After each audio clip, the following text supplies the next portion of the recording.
Hey everyone, if you love scary stories, hit subscribe button and join the creepy crew. Don't forget to like the video and leave a comment. Trigger warning, today's story includes disturbing content, so watch with caution. I always thought sisters could share everything, clothes, secrets, even dreams about the future. Me and Christina were close since we were kids, even though we grew into different people. She was the good one, the homebody, the girl who dreamed about a family and a cozy house. I was the one always getting into trouble, never thinking ahead. But I never thought I'd end up taking the one thing from her that meant everything. Her boyfriend was just some regular guy from the suburbs, the type you'd forget about if you passed him in a store. I saw how they made plans, how she would light up when she talked about him over the phone. I never gave him a second thought, not really. But then it happened. Something no one could forgive, not even me. It was one of those boring afternoons where you wander around your apartment, picking things up and putting them down again. Too restless to sit still, but too tired to actually go anywhere. Christina was working late, and I was just thinking of an excuse to get out of the house. I hadn't seen her in a while, I told myself that anyway, so I decided to stop by. The drive was short, just a few turns, and I was there. Their place was small, one of those older duplexes with peeling paint and a chain-link fence around the yard. I could see his car in the driveway, and when he answered the door, I almost turned around right there. It felt awkward, me showing up without Christina home, but he just smiled, stepped aside, and said, "Come in." I told myself I was just being friendly. A quick visit, a cup of tea, then I'd be out of there. We sat in their tiny kitchen, the kind with fake wood cabinets and a wobbly table with one mismatched chair. He offered me tea, and we talked about nothing. The weather, some dumb story Christina had told me about their neighbors fighting over parking. Then there was a joke. I don't even remember what it was. Something harmless, stupid. But I laughed too loud, and he grinned too long, and there was this pause. The kind that shouldn't be there. I should have left. I should have picked up my purse and walked out, but I didn't. Neither did he. It was like some invisible line got crossed, right there in that shitty little kitchen. I couldn't even tell you who made the first move. It just happened, fast, and then it was too late. I left after. I didn't even say goodbye. I walked to my car, hands shaking so hard I couldn't get the key in the ignition at first. My brain was racing, trying to file it away like some stupid mistake, something I could pretend didn't happen. But I went back. The next time, I told myself I was just stopping by to pick up something Christina left at my place. She wasn't home, and I knew that, but I knocked anyway. He opened the door, and neither of us said anything. I stepped inside, and we didn't even pretend that time. I hated myself when I left. I swore I wouldn't go back. But then there'd be a message, nothing too obvious. Just some excuse about Christina wanting me to grab something, or me needing to return a book she lent me. And every time I told myself it was the last, I started avoiding Christina. Not all at once, just little things. Letting calls go to voicemail, texting instead of showing up. I couldn't stand looking her in the eye, couldn't stand seeing how happy she was. But she knew something was off, even if she didn't say it. We never slipped up, not once. No texts, no pictures, nothing anyone could point to. But the air changed when all three of us were in the same room. I could feel it. The way he stood a little too far from me, or the way I couldn't look at him for more than a second without remembering. Christina started watching me, just a little. Her eyes would linger too long, like she was waiting for me to slip. I caught her once, standing in the hallway after I left the bathroom, just watching me, like she was trying to figure out why something felt wrong. I convinced myself I was imagining it. She didn't know. She couldn't know. but I kept going back. Even when I swore I wouldn't. Even when I told myself I was done. I kept going back. I don't know how she found out. I still think about it sometimes, replaying every visit, every excuse, every stupid risk we took. Did a neighbor see my car parked outside too often?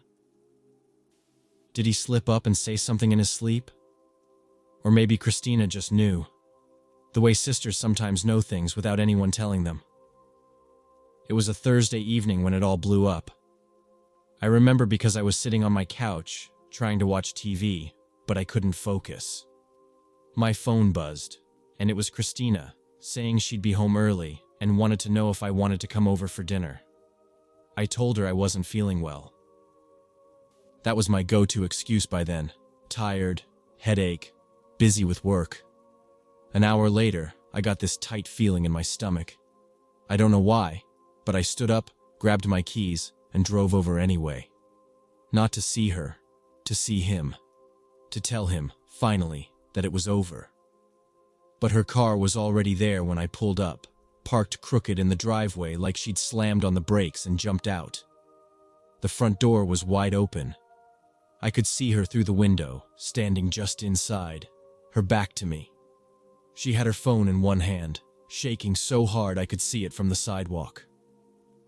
Her other hand was curled into a fist, and her shoulders were shaking. I couldn't hear what he was saying, but I could see his face, white, panicked, backing away from her like she was holding a knife instead of a phone. I couldn't move. I just stood there like a coward while she screamed. Words I couldn't make out, her voice cracking, sobbing, then screaming again, over and over until it was nothing but raw sound. He tried to grab her wrist, maybe to calm her down, but she yanked away so hard she almost fell. She turned, saw me standing there, and everything went quiet for a second, just long enough for me to see her face. There's no way to explain what that looked like. It wasn't anger or betrayal or even heartbreak. It was like looking at someone whose whole world just got ripped apart, and they're standing in the wreckage, trying to understand how everything they knew was gone. She didn't say a word to me. She just walked past me, got in her car, and drove away. No screaming, no fighting, no slapping me across the face like I probably deserved. Just silence. I went inside. He was sitting on the floor, head in his hands, mumbling something about how it just happened, how he never meant to hurt her. I didn't care. I didn't say anything. I just walked out and left him there. The next morning, I got the call. There'd been an accident. Single vehicle crash. No skid marks. No signs she even tried to stop. Straight into a concrete barrier at full speed. I remember the sound my mom made when I told her. I remember sitting on the floor of my kitchen, phone in my lap, trying to understand how Christina, my sister, my best friend, the person who knew me better than anyone, could be gone because of me. At the funeral, no one said it out loud, but they knew. My mom couldn't look at me. My dad shook my hand like I was a stranger. And my brother, he didn't speak to me at all. That night, after everyone left, I sat in my car outside her house.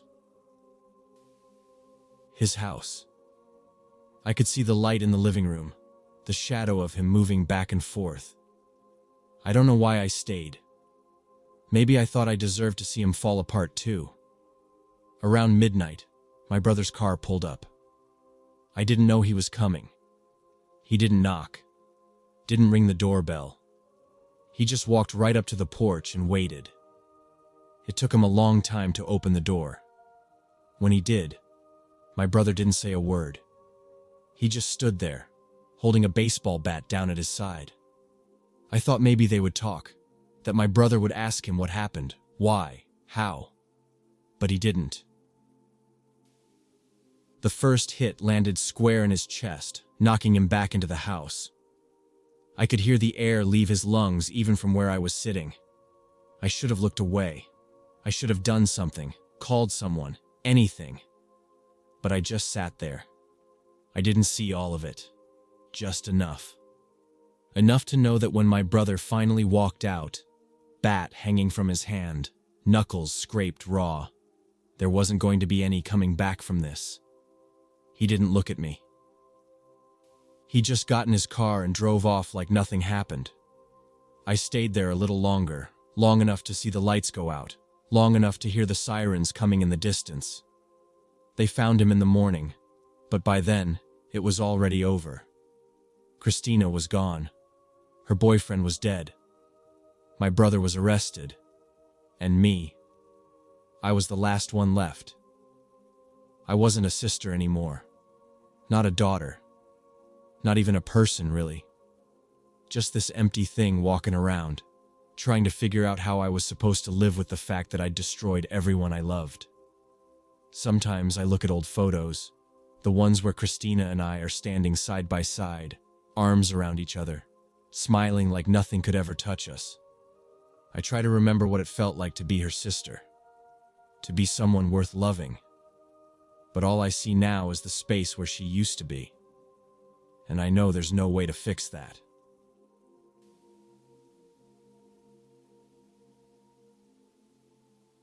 My life for a long time looked like a lot of my neighbors.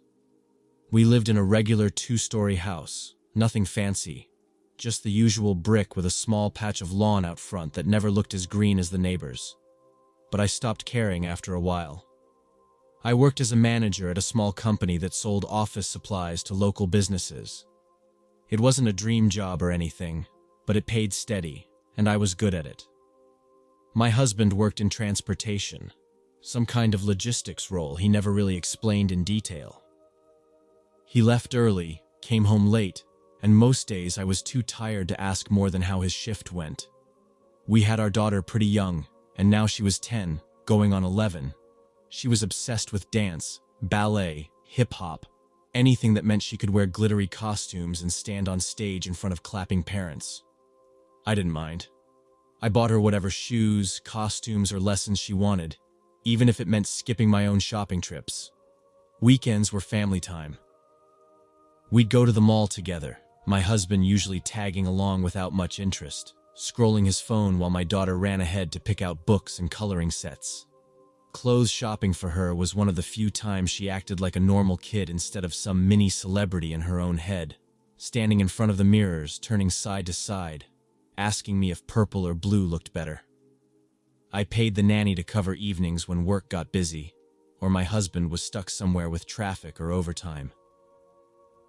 She was a quiet girl, still in high school, but polite and good with my daughter.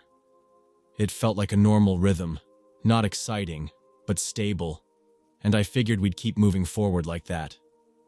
Nothing ever seemed off enough to make me wonder if something was wrong. The day it all started, I came home early from work. It wasn't planned.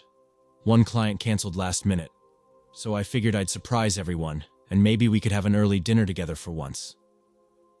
I pulled into the driveway, noticed my husband's car already there, which was rare for that time of day, and thought maybe he had the same idea. The front door was unlocked, and when I stepped inside, I could hear his voice from the living room, low and quick like he didn't want anyone hearing him. I didn't mean to eavesdrop, but something about the way he was speaking made me stop in the hallway, just out of sight. "No, not now." I said no, just later, okay? There was silence after that. I stepped into the room, acting like I'd just come in, and he hung up so fast I barely saw him slide the phone into his pocket. He smiled, awkward, and said it was a work call, just some scheduling issue at one of the sites. I didn't press, even though something about the way he avoided looking directly at me stuck in my head the rest of the evening. After that, things started feeling off. Small things. My husband, who usually couldn't care less what time I got home, started texting me during the day to ask if I was coming back early or working late. He started locking his phone, which he never did before. Not that I went through it, but it was just sitting around unlocked most of the time before this. I brushed it off. I didn't want to be one of those people who thought every little change meant something serious. Life was busy, we were tired, routines change. That's what I told myself. Then, about a week later, my daughter came home from school quieter than usual. She didn't talk about her day, didn't show me her homework, or ask to watch her favorite shows. I figured maybe she was just tired, but when I asked if she wanted to go to her best friend's house like she'd been planning all week, she just shook her head and went straight to her room. She didn't slam the door, didn't yell, just closed it soft and slow like she didn't want me to notice. I let her have space, figuring she'd come out when she was ready. But when hours passed and she was still holed up in there, I knocked and asked if she was okay. All I got back was a quiet, "I'm fine," through the door. That night, after she finally came out just long enough to eat half a plate of dinner, I asked if something happened at school. She shrugged, didn't meet my eyes, and said it was nothing. I almost let it go, but something about the way she kept her arms crossed tight across her chest and wouldn't look up made me pause. I asked if one of her friends upset her, if something happened during recess or lunch. She said no, still not looking up, then took her plate to the sink without finishing her food and went back to her room. I told myself it was probably just growing pains, something every kid went through. But part of me couldn't let it go, not after seeing that same tense, distracted look on my husband's face just days before. I stood outside her door for a while after she went to bed, just listening. The room was quiet, no music or TV, just silence. Too quiet, considering how much she usually loved falling asleep to her favorite songs. When I finally went to bed myself, my husband was already asleep, his back to me, phone face down on the nightstand. The next day, things felt normal again. My daughter was chatty at breakfast, asking me about the weekend and if we could go to the mall again. My husband left for work without saying much, just the usual muttered goodbye and a quick peck on my cheek. I told myself I was overthinking, that not every weird moment meant something terrible.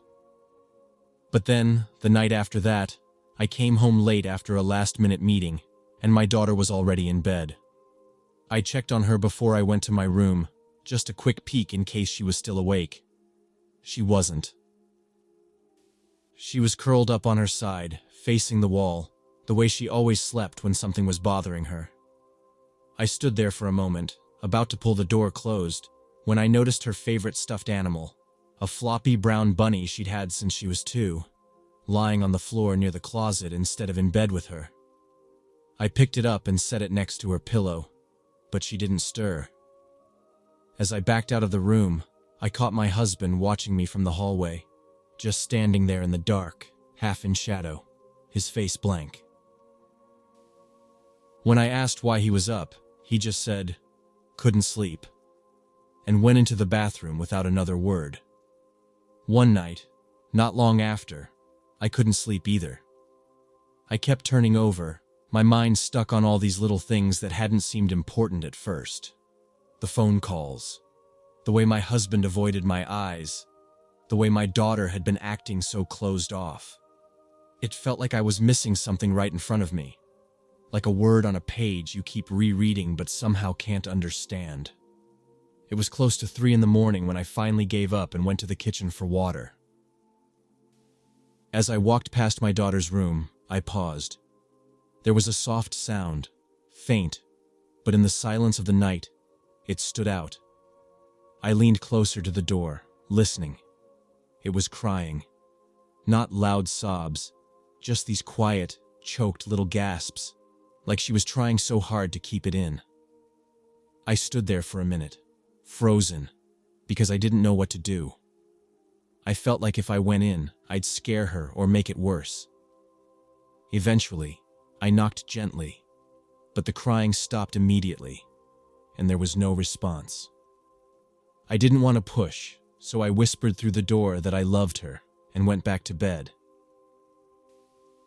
The next morning, she acted normal again, too normal, almost rehearsed. She smiled at breakfast, asked me about my plans for the day, and when I asked if everything was okay, she nodded right away. too quick. I wanted to believe her, so I did. That was the last normal morning I ever had. The next day was a Saturday. My husband had left early for work, and I let myself sleep in. When I finally got up, I went to check on my daughter. Her bed was empty. At first, I figured she'd taken the dog out for a walk. She liked to do that sometimes before breakfast. But when I went downstairs, the dog was curled up by the front door, still asleep. Something about that hit me wrong, right in my stomach, like when you miss a step going down the stairs. I checked the bathroom, the backyard, even the garage. Nothing. That's when I saw the note. It was just a scrap of paper, torn from one of her notebooks, lying on the kitchen table. The handwriting was rushed, almost shaky, but I knew it was hers. It said, "I have to stop the bad things." I read it over and over, like maybe if I stared at it long enough it would make sense. My hands were shaking, and my mind was trying to come up with some harmless explanation, but nothing fit. I grabbed my phone and called my husband, but it went to voicemail right away. I called her friend's parents, the ones whose numbers I had, but none of them had seen her. After that, I called the police. The officers arrived fast. Too fast. Like they already knew something was wrong. They asked questions, took the note, and went around the house looking for any sign of where she might have gone. I followed them from room to room, but it all felt blurry, like I was underwater. They said they'd checked the neighborhood cameras, and I remember one officer, younger guy, barely older than a kid himself, saying maybe she just needed some space. I could tell he didn't believe it. Neither did I. The call came an hour later. They'd found her on surveillance footage, walking alone down the street, heading toward the old construction site near the highway. I didn't even know she knew about that place. By the time they found her, it was too late.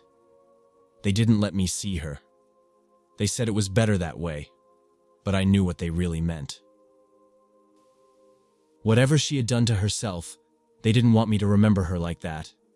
They found her in one of the half-built rooms, sitting against the concrete wall, her hands folded in her lap, her face calm like she was finally done fighting. I don't remember much of what happened after that. I know I screamed at my husband when he finally showed up. I don't even know what I said. I just remember the look on his face. Pale, panicked, like he already knew this was coming. Like he knew why she was gone. When the police started going through her things, they found her diary. Most of it was normal. Drawings, notes about school, plans for dance competitions. But the last pages were different. They were all about the nanny. Our nanny, the quiet teenage girl we trusted to watch her, had been messaging my husband for months. It wasn't just talk. There were pictures, plans to meet up when I wasn't home. But that wasn't the worst part. Somehow, my daughter found out. She'd seen something. Maybe a message. Maybe something in person. But she knew. She didn't tell me. She didn't tell anyone. She kept it all inside, convinced that if she could just make herself perfect, if she could just be good enough, she could fix it. She couldn't. When it all came out, my husband was arrested. They found records of him picking up the nanny from school, taking her to motels, all while my daughter was at home alone or waiting for him to come to her dance recitals. The betrayal was so complete, I couldn't wrap my mind around it. Everything we'd built, everything I thought we were, it was all gone. The house feels huge now, too big for just me. People bring food, send cards, tell me they're sorry, but they also look at me like I should have known, like I should have seen it coming. Sometimes I wonder if they're right. I sit in my daughter's room a lot, surrounded by all the things she left behind. Her shoes, her books, her stuffed bunny. I tell myself I'm keeping it for her, even though I know she's never coming back. My husband's in prison, and I have no plans to ever speak to him again. I don't even know if I could. Every time I think about him, all I see is my daughter's note. Her tiny, shaking letters trying to fix something no child should ever have to carry. Some days I make it to lunch before I cry. Some days I don't. I used to think people who lost their families were somehow different, like they'd missed some warning sign the rest of us would have caught. Now I know the truth. It's not one big moment. It's 1,000 tiny cracks, too small to notice until the whole thing collapses, and by then, there's nothing left to save.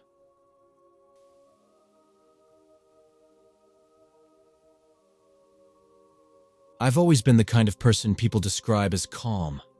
Our family looked normal from the outside, boring even, in the best way. I worked in a small office handling papers and running through meetings squeezed into tight schedules. I wasn't anyone special at work, just another employee making sure reports were done on time and the copier didn't break down again. Evenings were quiet. My husband and I would eat dinner in front of the TV, half watching shows, half talking about what bills needed to be paid or whether the neighbor's kid was still setting off fireworks after midnight. Once a week, I'd meet up with my friend at a coffee shop a few blocks away. She always ordered something sweet, usually a donut covered in too much powdered sugar, and one of those drinks piled high with whipped cream. She called it her treat day. I usually just stuck to a regular coffee. Our conversations were nothing special. Gossip about work, complaints about the rising cost of everything, plans for shopping trips we almost never actually went on. It was easy, predictable, the kind of friendship where you don't need to impress each other.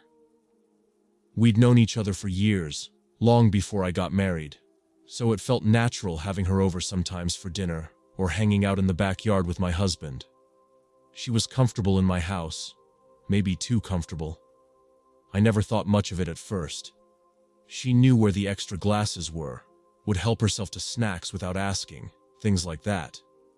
I thought it was nice, having someone who felt like part of the family. My husband didn't seem to mind either.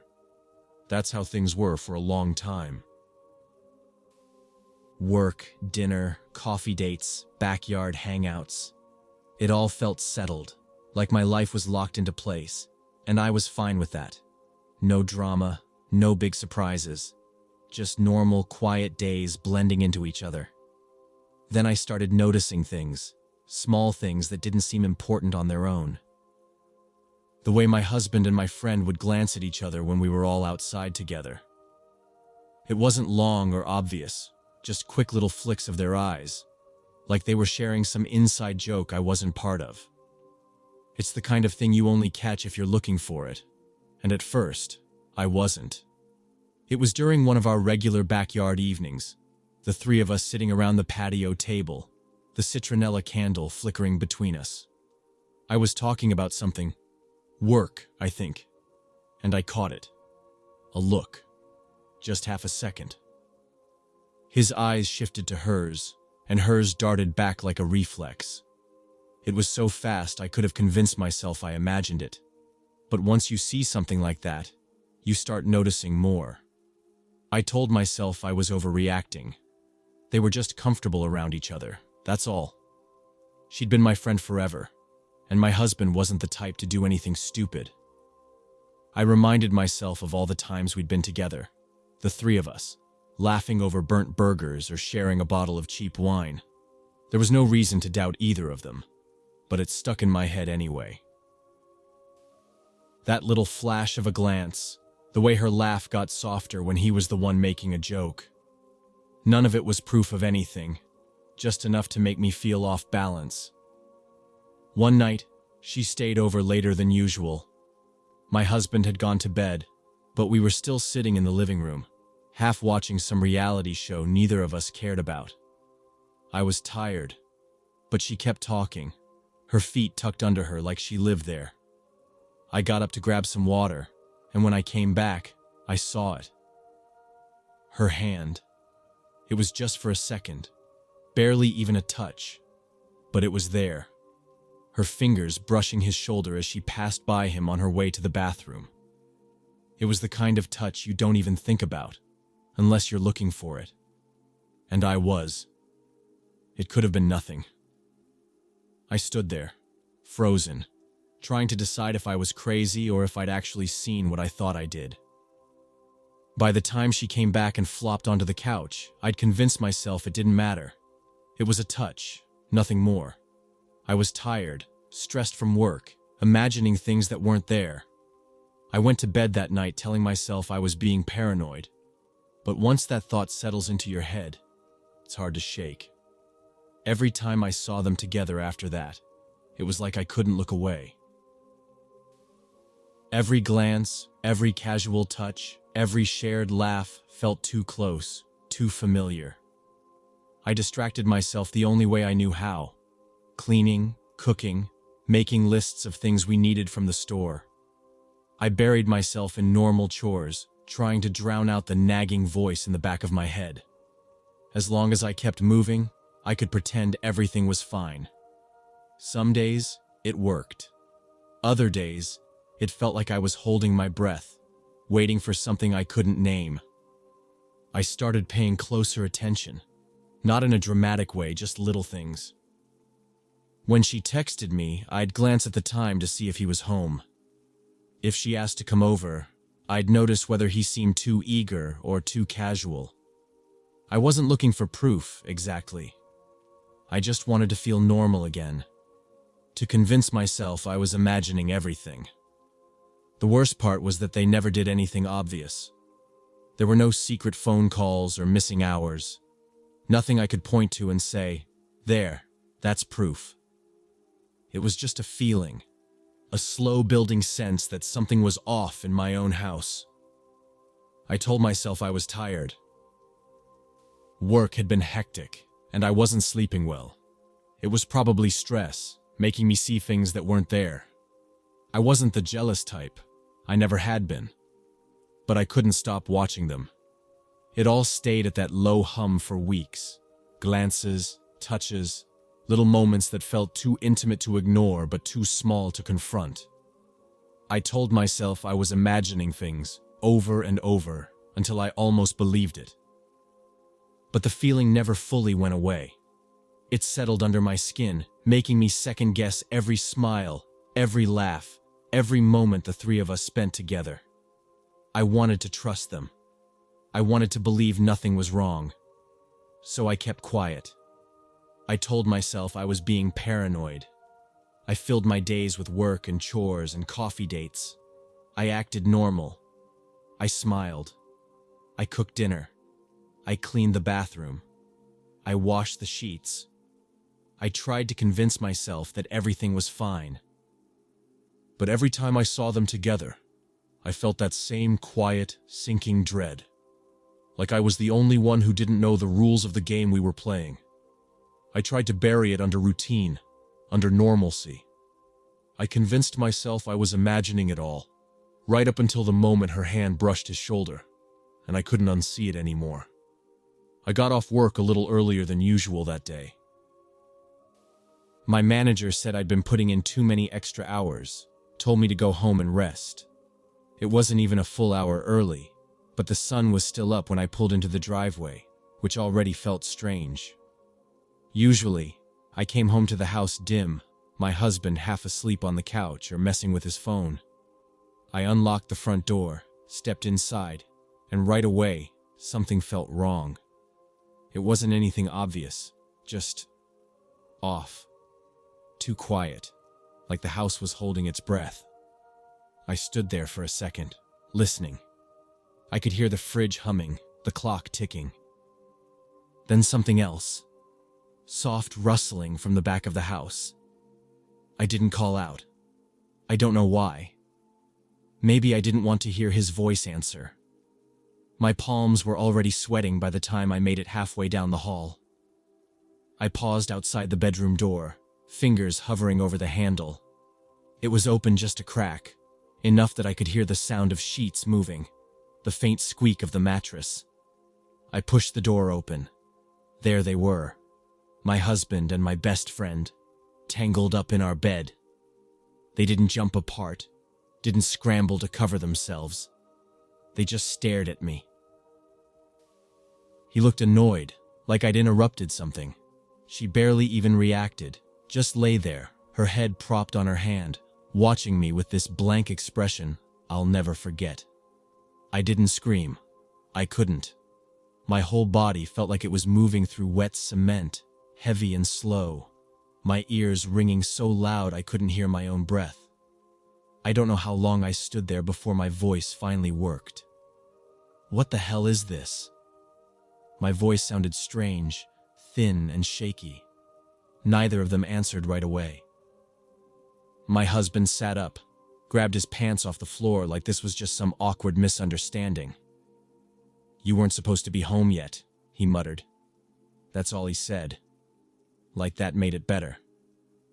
I took a step into the room, still shaking.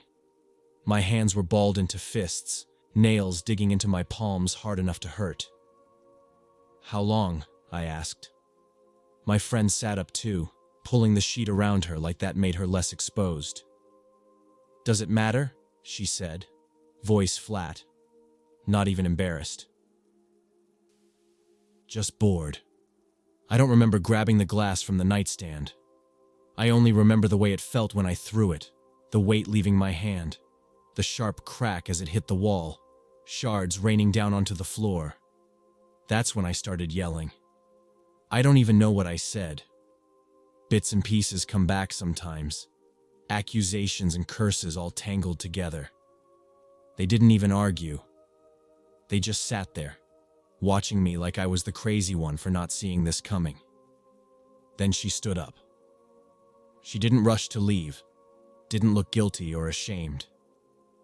She walked around the bed, calm as anything, picking up her clothes like this was her house, her room.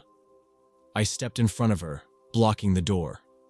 My heart was pounding so hard I could feel it in my throat. "You were my friend," I said. "You were supposed to be my friend." She smiled. Not a big smile, just a twitch of her mouth, like I'd said something funny. Then she grabbed the kettle from the dresser, the one I kept in the bedroom for tea on cold nights. And before I even understood what was happening, she threw it at me. The lid must have been loose because the water, still hot from earlier, splashed straight into my face. The pain hit instantly, sharp and blinding. I screamed and stumbled back, hands flying to my face, skin burning like it was peeling right off. My eyes slammed shut, tears flooding down my cheeks. But that didn't help. The heat sank deep, under my skin, into my bones. I heard my husband say something, his voice tight and angry, but I couldn't make out the words over my own screaming. Then I felt a hard shove against my shoulder, knocking me off balance. I hit the floor, hands still clawing at my face, the carpet rough under my knees. I forced my eyes open, vision blurred from tears and pain, just in time to see the back door swing open. My friend... No, not my friend, not anymore. Bolted into the yard, bare feet slapping against the concrete. My husband stood in the doorway, blocking my path like I was the intruder, not her. He didn't help me, didn't even look at me. Just stood there, arms crossed, watching her disappear into the night. I don't remember much after that. Just flashes, the neighbor's voice shouting through the window, the cold tile of the bathroom floor when I crawled there to splash water on my burning skin, the sound of sirens in the distance. The hospital was a blur of bright lights and too many hands, doctors and nurses trying to piece me back together. They said the burns were bad, not the worst they'd ever seen, but enough to leave scars, enough to make me wish I'd never come home early. My husband came by once. Just once. He stood at the foot of the bed, hands shoved in his pockets, staring at the floor. "You made this worse than it had to be," he said. That was it. No apology, no excuses. Just that. Then he left. Later, I found out they ran off together. My so-called friend vanished for a while, but not long enough. They were back in town within a month, living together like nothing happened, like I was some footnote they didn't need to think about anymore. The medical bills piled up faster than I could keep track of. My face. Well, the doctors did what they could, but some things don't heal all the way. Every time I look in the mirror, I see the past staring back at me. Raw, red, impossible to ignore. People ask why I didn't see it sooner. I ask myself that too. Maybe I did, deep down.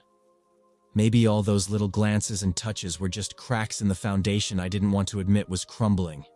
Now, I see everything. Every scar, every mistake, every warning sign I ignored. They're all written right there, in the lines of my own skin. I used to think my life was boring, normal, safe. Now, I know better. Normal can turn dangerous in an instant. Safe is just another word for blind. And boring? Boring was the best thing I ever had. I just didn't know it until it was too late.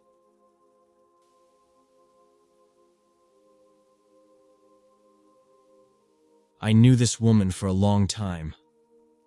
We worked together at this small flower stand right outside the supermarket. It wasn't anything fancy, just one of those spots with plastic buckets full of roses and carnations, a little cash box, and a shelf with ribbons and cards. She was a few years older than me, always smiling, always had her hair tied back real neat.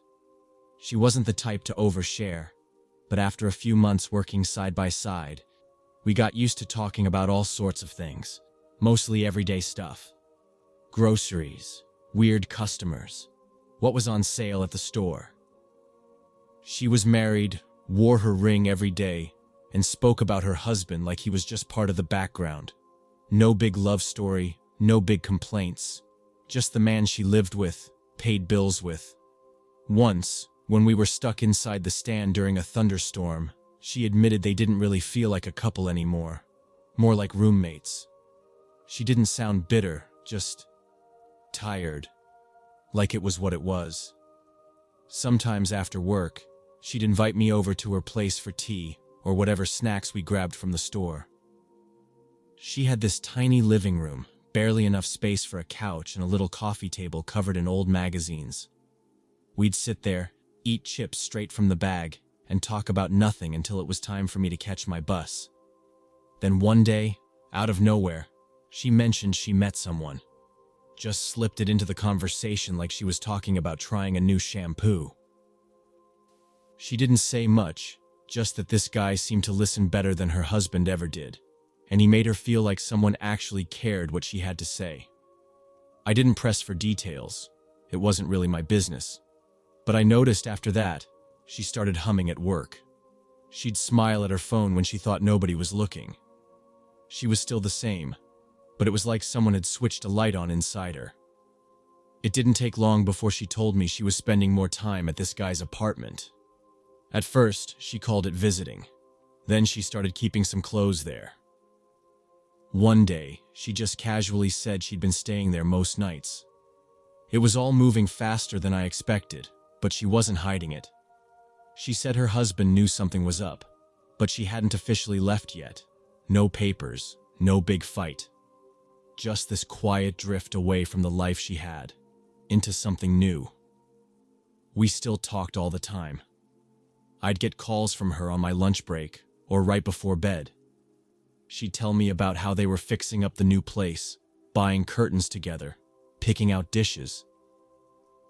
She sounded excited, like this was her fresh start, the way people talk about New Year's resolutions. But there was something else under it. I could hear it if I listened close. Whenever I asked about her husband, her voice would get tighter. She said he was calling her all the time, leaving these long voicemails, sometimes angry, sometimes begging. There were nights when she said he stood outside her new building, just sitting in his car, staring up at the windows. She tried to laugh it off like he was being dramatic, but I could tell it wasn't just annoying her. It scared her. Her husband wasn't violent, not usually. But she'd told me before that when they fought, it could get ugly. Not hitting, but throwing things, shouting until his face turned red. She said once, Years ago, he'd put his fist through a cabinet door because she didn't answer a question fast enough. He always apologized after, said he just got carried away. But even back then, I could tell it left a mark on her, even if it wasn't a bruise. She wasn't planning to go back, no matter what. I asked her once if she thought he'd actually do something, really hurt her. She paused for so long I thought the call dropped. Then she said, real quiet, "I don't think he'd mean to." That was the last thing she said before she hung up that night. I was at her place that night, the new apartment she shared with her boyfriend. It was still half empty, a few boxes pushed into the corners, some furniture they'd picked up secondhand. I came over to help move a shelf into the bedroom, but mostly we just sat on the couch talking like always.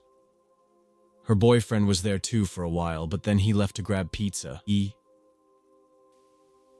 Just me and her, sitting there with some random show playing in the background, talking about how crazy life had gotten lately. She kept saying how it felt like a new chapter, like she'd finally gotten out of a fog she hadn't even known she was living in. She was laughing a little, but I could tell she was still looking over at the window every couple of minutes. I knew why.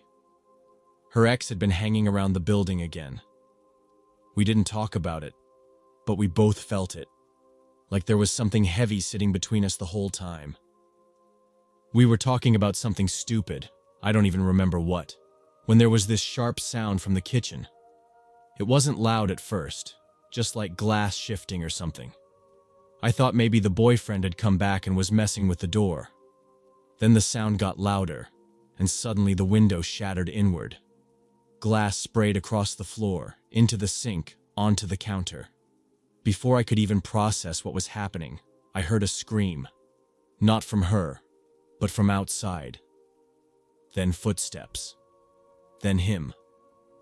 He stood right there in the kitchen doorway, her ex-husband. His face was red, like he'd been running or screaming or both. His shirt was half untucked, hair a mess. His hand was up, and he was holding something. A knife, not huge, but sharp enough that I could see the edge even in the dim kitchen light. I couldn't think. My body just moved. I bolted, not toward the door, but toward the bedroom. I knew my phone was charging in there, and my first thought was call the cops, call anyone. Behind me, I heard her yelling. Not words, just this raw sound I'd never heard come out of her before. Then a crash, something hitting the wall, and then a thud, and another scream. My hands were shaking so bad I couldn't even unlock my phone on the first try. I could hear him shouting something, but the words were tangled, half garbled.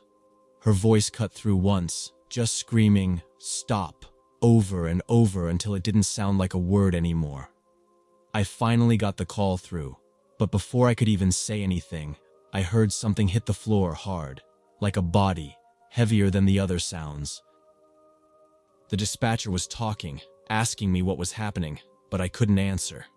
I just kept saying the address over and over while I stood there in the bedroom, shaking so hard my knees almost gave out. I could still hear everything, every thud, every gasp, every time she tried to scream and it got cut off halfway. There was a crash, like a chair tipping over, and then silence, just breathing. His breathing, heavy, fast, ragged. The police got there fast, I guess. It felt like hours, but it couldn't have been more than a few minutes. I heard them pounding on the door, shouting to open up, but he didn't answer. I stayed in the bedroom, pressed up against the wall, phone still clutched in my hand like it was the only thing keeping me upright. When they finally broke in, everything happened so fast. There was yelling, orders shouted, footsteps everywhere. I stepped out into the hall just in time to see them drag him out. His hands cuffed behind his back, blood smeared across his arms and shirt. He wasn't fighting them. He just looked straight ahead, face blank, like he wasn't even there anymore. Inside the living room, it was chaos. The coffee table was overturned, a lamp smashed on the floor. Her boyfriend was lying near the door, not moving. I couldn't see her at first, and for a second I thought, I don't even know what I thought. Then I saw her, curled up on the floor near the couch, her face covered in blood, one arm bent wrong, her shirt torn. She was breathing, barely, and her eyes were open, but they didn't focus on anything. Paramedics were everywhere, talking fast, checking vitals, moving so quickly it was hard to tell what was happening. I just stood there, useless, until one of the cops pushed me outside. I stood on the sidewalk, watching the flashing lights bounce off the building, my stomach twisting so hard I thought I might throw up. Her boyfriend didn't make it. The paramedics tried, but there was too much damage. They said later that he probably died before they even got there. Her ex had stabbed him in the chest, over and over, like he couldn't stop himself. With her, it was different. He'd beaten her, worse than anything I could have imagined. Broken ribs, broken arm, so much internal damage they didn't even list it all when they told me. She survived, but it was close. She spent weeks in the hospital, half of that in ICU. The doctors did what they could, but the damage to her spine was too much. When they finally moved her out of intensive care, they told her she'd never walk again. Her ex got life in prison. No parole, no appeals that meant anything. The trial was quick, evidence everywhere, witnesses, me, the 911 call. It didn't matter what he said about losing control or being blinded by jealousy. None of it mattered. Now, I visit her every few weeks at the rehab center. She's learning how to use the chair, how to get in and out of bed, how to live this new life none of us saw coming. We sit in the little common room, watching bad reality TV or talking about plants. Sometimes she laughs, and for a second it almost feels normal. But then her eyes go distant, and I know exactly where her mind's gone. She tries not to talk about him. About that night. But sometimes it slips out. A word, a sound, the way her hand tightens on the armrest. She asks me if I think people like him are born that way, or if something breaks along the way. I never know what to say. When I leave, I always pause in the hallway just outside her door. I listen for a second, just to make sure she's okay before I go. Every time, I wonder if she's thinking about how different things could have been, if she'd just stayed, if she'd left sooner, if any of it would have changed the ending. I don't have answers. I just know that nothing ever goes back to normal after something like that. You just learn how to carry it.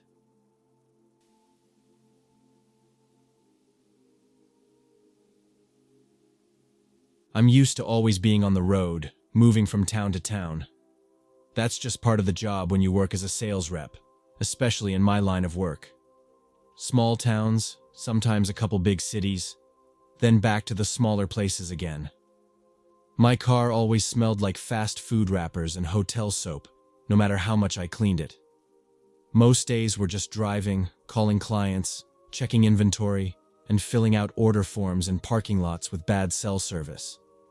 It's not glamorous, but it paid okay.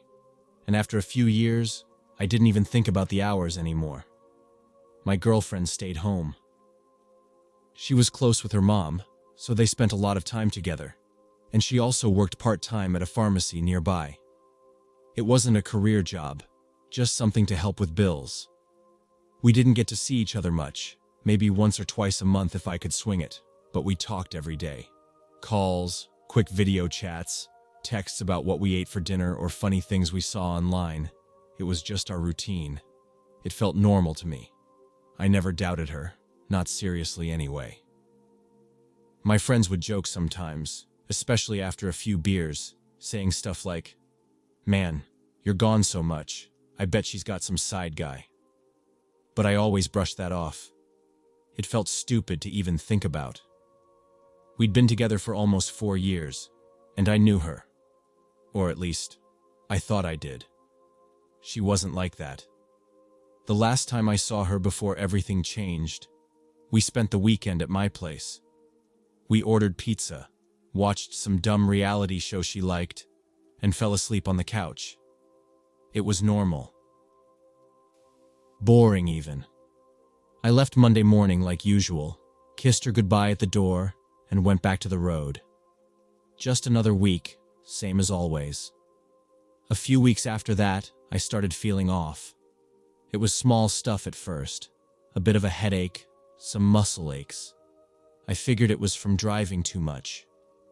But then my temperature started spiking at random times, especially at night. It was the kind of fever where you wake up drenched, like you just stepped out of the shower. I thought maybe I picked up a bug from some gas station bathroom. The weirdest thing was my skin. First, there were just a couple of red spots near my elbow, almost like bug bites. Then they spread. My arms, my chest, even my neck. They didn't itch much, but they looked bad, and they weren't going away. I was in a bigger city when it got bad enough that I had to see someone. I found a clinic near my hotel, the kind that takes walk-ins. They did some basic tests, blood work, strep swab, even checked me for Lyme disease since I'd been all over the place. Nothing clear came back. The doctor told me to take some antihistamines. Maybe it was a reaction to something I ate or touched, and they sent me on my way. A few days after that, my fever hit 103, and I was shaking so hard my teeth were chattering. I drove myself to a bigger medical center because I was too scared to wait it out. They admitted me for observation, which is just a fancy way of saying they had no clue what was wrong yet. They did more tests. Blood panels, skin scrapings, all that. The first round came back mostly clean, which didn't make sense to anyone. They started talking about maybe an autoimmune thing, or some weird regional infection I picked up on the road. All I knew was that I felt like my body wasn't mine anymore. One of the doctors, older guy, gray hair, glasses slipping down his nose, sat down with me after the third round of tests. He had a clipboard, but he wasn't really looking at it. That's when I knew something was really wrong. Doctors don't get quiet like that unless it's bad. He said they wanted to run a specific panel, infectious diseases. I didn't get why at first. I hadn't been anywhere exotic, just the usual strip malls, hardware stores, and motel parking lots. No jungles, no weird animal bites, nothing. But they wanted to check everything. I was too tired to argue, so they drew more blood and said they'd call me in a couple days. The nurse gave me some antibiotics just in case, and I went back to my hotel to wait it out. The call came while I was eating some microwaved pasta in bed. I still remember the way my phone vibrated across the nightstand, loud in the silence because I had the TV off. It was the hospital number. The same doctor from before asked if I could come back in, said it would be better to talk in person. I didn't like that at all. When I got there, they didn't make me sit in the waiting room. They took me straight back, past the regular exam rooms, into a small office with a desk and 2 chairs. The doctor sat down across from me, folded his hands like he was about to pray, and said they'd found something in my blood work. He didn't say it right away. He asked me if I'd traveled outside the country recently. No. Any recent surgeries or hospital visits? No. Any new sexual partners in the last year? No. Then he said they found a bacterial infection. Syphilis. Advanced. I stared at him, trying to process it. It didn't make sense. I hadn't cheated. I hadn't been with anyone else. The doctor said it wasn't recent. It had been in my system for months, maybe longer, progressing the whole time without symptoms. I asked if there was a chance they made a mistake. He said the tests were conclusive. I sat there, my hands gripping the armrests so hard my knuckles went white. My brain couldn't connect the dots. There was only one way this could have happened. I left the hospital with a stack of papers, pamphlets, and a prescription. I sat in my car for a long time, just staring at the dashboard. Then I called my girlfriend. She answered on the third ring. I didn't say anything at first. I could hear the TV in the background, some cooking show. I finally said, "I need to ask you something." There was a pause. Then she said, "Okay." I asked if she'd been with anyone else. My voice was steady, but my hand was shaking so bad I almost dropped the phone. There was silence. Then a shaky breath. Then she started crying. I didn't say anything while she cried. I just sat there, holding the phone, waiting. Eventually, she said it was just once, just one mistake. Some guy she met through a coworker. It happened months ago, when I was on the road for almost 3 weeks straight. She said she didn't even know his last name. She swore she didn't mean for it to happen, that she never saw him again after that. I asked her if she was tested after. She said no. She felt fine, so she didn't think she needed to. I sat there with the phone pressed to my ear until it got hot, until my fingers ached from holding it too tight. My mouth was dry, but I couldn't drink the bottle of water sitting next to me. It felt like my stomach was just folding in on itself, like I was shrinking inside my own skin. The next thing I remember, I was halfway home. I must have been driving on autopilot because I couldn't even remember getting on the highway. When I pulled into the driveway, her car was already there. She must have left work early. She was standing at the door, her arms wrapped around herself like she was cold. I didn't say anything when I walked past her. She followed me inside, still crying. She kept saying she was sorry, that she didn't know, that she would do anything to fix it. But there wasn't anything to fix. It was already done. I could barely look at her. Every time I did, my chest felt tight, like I couldn't get enough air. We sat at the kitchen table, not really talking. Just sitting there, her sniffling, me staring at the fake wood grain. She said she'd get tested, that she'd go to the doctor first thing tomorrow. I just nodded. I didn't sleep that night. I lay on the couch, staring at the ceiling, listening to the faint sound of her crying in the bedroom. At some point, my phone buzzed with a message from my doctor, a reminder about my follow-up appointment to discuss the treatment plan. I stared at the screen until it went dark. The next few weeks were a blur of doctor visits, blood draws, medications that made me feel worse than the disease itself. I moved into the spare room. She kept trying to talk, but I couldn't. There was nothing to say. My body was falling apart, and every time I looked at her, all I could see was the moment she made the choice to throw everything away. The doctors said the infection had been progressing for a while, probably close to a year. The damage was already deep. They started me on antibiotics right away, but they warned me. It was aggressive, and there was no guarantee they could reverse everything. It was in my nervous system. There were lesions. I kept working at first, but it got harder. My hands would shake too much to hold a pen sometimes. My legs would cramp so bad I couldn't stand for long stretches. My vision blurred when I got too tired. Clients noticed. My boss noticed. Eventually, I took medical leave, but I knew I wasn't coming back. She stayed, even though I told her to leave more than once. She said she wanted to take care of me, to make up for what she did. I couldn't argue. I didn't have the energy. So she stayed. Some nights, I'd wake up to find her sitting on the floor by my bed, just watching me sleep. I hated it, but I didn't have the strength to tell her to stop.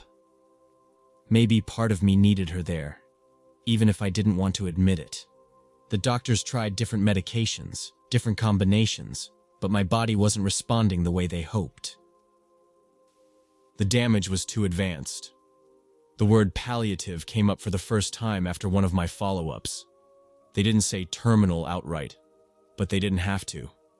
I started getting calls from friends I hadn't talked to in months. Word got around, I guess. They'd offer to bring food or drive me to appointments or just sit with me and watch TV. It was nice, but it was also exhausting. I could see the way they looked at me, like they were already mourning. The worst part wasn't the pain, or the weakness, or even knowing what was coming. It was how fast it all happened. One day I was driving between towns, singing along to the radio and eating gas station burritos, and then, like flipping a switch, everything was gone. My job, my health, my future, all of it wiped out by one decision I didn't even make. She stayed through all of it. I'll give her that. She cooked. She cleaned. She held my hand during the worst nights, when the pain was so bad I couldn't even speak. But it didn't matter. Every time I looked at her, I felt this deep, hollow ache, not just because of what she did, but because of what we lost. I used to think we were solid.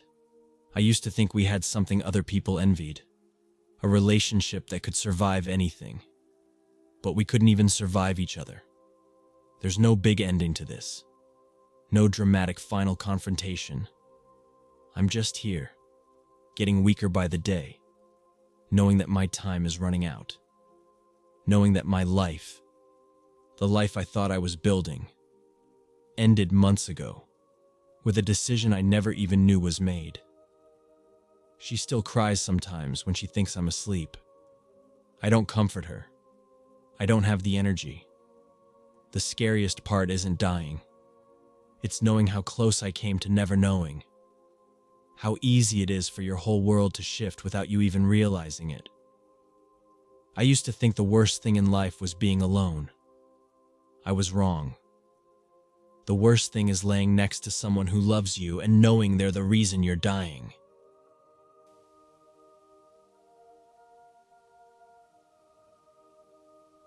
I've been working at our local station for years. It's a small area, nothing fancy, mostly quiet. Domestic disputes, the occasional drunk fight at the bar, a stolen bike here and there. Most of the time, it's routine. People leave their cars unlocked. Some even leave their front doors open when they run to the store. That's just how it's always been. I can count the serious crimes on one hand, and even those were mostly accidents or things that escalated too fast. So when the call came in, it was easy to think it would be nothing. The caller was an older woman from down the street. Her voice shook, and she kept saying her friend hadn't been outside in days. They usually walked together every morning, even if the weather was bad. It was part of their routine, ever since both of their husbands passed. She said she tried knocking, but no one answered, and at night, she kept hearing something from the basement. Knocking or scraping, she couldn't say for sure. She thought maybe an animal got in or the pipes were acting up, but something about her voice told me she didn't believe that. It was already dark when I got the call, just past dinner. It was late fall, the kind of evening where the air feels wet even if it's not raining. The temperature had dropped fast that week, almost below freezing, and most people had already turned their heat on. My boots crunched over the gravel walkway leading up to the house, and I noticed the porch light was out. I knocked a few times, gave it a minute. The house itself was old but well kept, the kind you see all over town. 2 stories, small front yard, faded paint but no real signs of damage. There were some wind chimes hanging by the door, barely moving in the still air. The door opened just enough for a man to step out, pulling it shut behind him. I knew him right away. Husband, been here for years, never any trouble. His face was pale, like he'd been sitting in the dark too long. He said his wife had gone to visit family a few towns over, left a few days ago. Nothing unusual, he said, but his voice was thin, and he kept his hands shoved deep in his hoodie pockets. I asked if I could come in, just to check, since the neighbor had called. He hesitated, stepped back, then said, "Yeah, sure, I guess."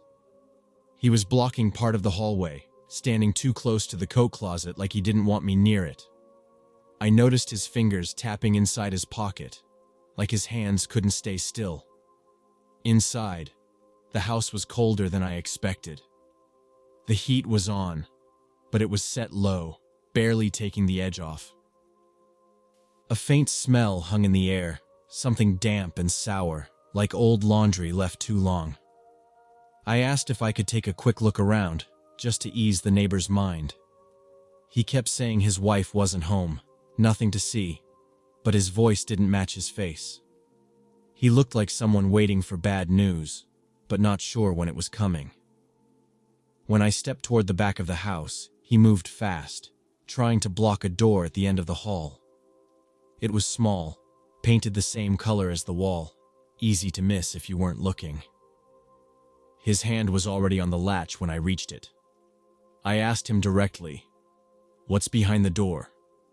He said it was just storage, nothing worth seeing. His voice cracked, just a little. I told him I needed to check anyway, just to be thorough. He argued for a second, then stepped back, rubbing his palms on his jeans. The latch was one of those simple sliding bolts, but someone had rigged it with a twist tie, like they'd been locking and unlocking it a lot. It took me a few tries to get it loose. When the door opened, a cold draft hit me, sharp and wet, like air coming off a pile of wet leaves. The stairs leading down were narrow, wood creaking under my boots. The basement was half finished, concrete floor with some old rugs laid down, most of them stained. A washer and dryer sat in one corner, next to a pile of boxes and a broken chair. The smell down there was worse, like wet earth mixed with something metallic. The only light came from a single bulb hanging from the ceiling, swinging slightly from the movement of the air. I stood still for a second, listening. There was a noise, faint, irregular. Not a clear sound, more like something shifting, fabric against concrete maybe, or skin. It came from the far corner, behind a stack of plastic storage bins. I stepped closer, the floor cold enough I felt it through my boots. Behind the bins, a shape curled up on the floor. A woman, wrapped in a thin blanket, legs tucked under her like she'd tried to make herself as small as possible. Her hair stuck to her face, damp and limp. I could see her breath in the cold air, each exhale too quick, too shallow. She didn't move when I crouched down, just looked up with wide eyes, her lips cracked from the cold. The blanket was too thin for the temperature down there, barely more than a sheet. Her fingers clutched the fabric so tightly her knuckles had gone white. The man stood at the top of the stairs, leaning on the railing. His face was hard to read in the dim light, but he wasn't moving. I couldn't tell if he was waiting for me to say something or just hoping I'd leave her there. I stayed kneeling for a second, taking in the room, the scattered boxes, the damp walls, the way the floor sloped slightly toward a drain in the corner. Then I reached out, gently, to touch her shoulder, feeling the cold seeping through the fabric into my fingers. She flinched, but didn't pull away. I helped her sit up, slowly, because her whole body was stiff like she hadn't fully stretched in days. Her skin was cold, even through the thin blanket, and I could see her shivering, her jaw clenched tight like she was trying not to let her teeth chatter. I asked her if she could stand, but she shook her head without saying anything. Her legs were sticking out from under the blanket now, bare from the knees down, and even in the dim light, I could see the skin was wrong. Red and purple patches, swollen in some spots, raw and split open in others. When I tried to help her straighten her legs, she let out this sharp, broken sound, not even a scream, just air forced out of her throat from the pain. Her feet were worse, dark, almost black in places, toes curled tight like they were trying to pull away from the cold. I could hear the man breathing at the top of the stairs, louder now. He hadn't said a word since I opened the door, just stood there with one hand gripping the railing hard enough his knuckles stood out white. I called up to him, told him to bring me a blanket, a real one, something warm. He didn't move at first, like he was still trying to decide if he was going to do it or just bolt. Finally, I heard him walk away, his steps slow, uneven. I could hear a drawer open somewhere upstairs, then shut again.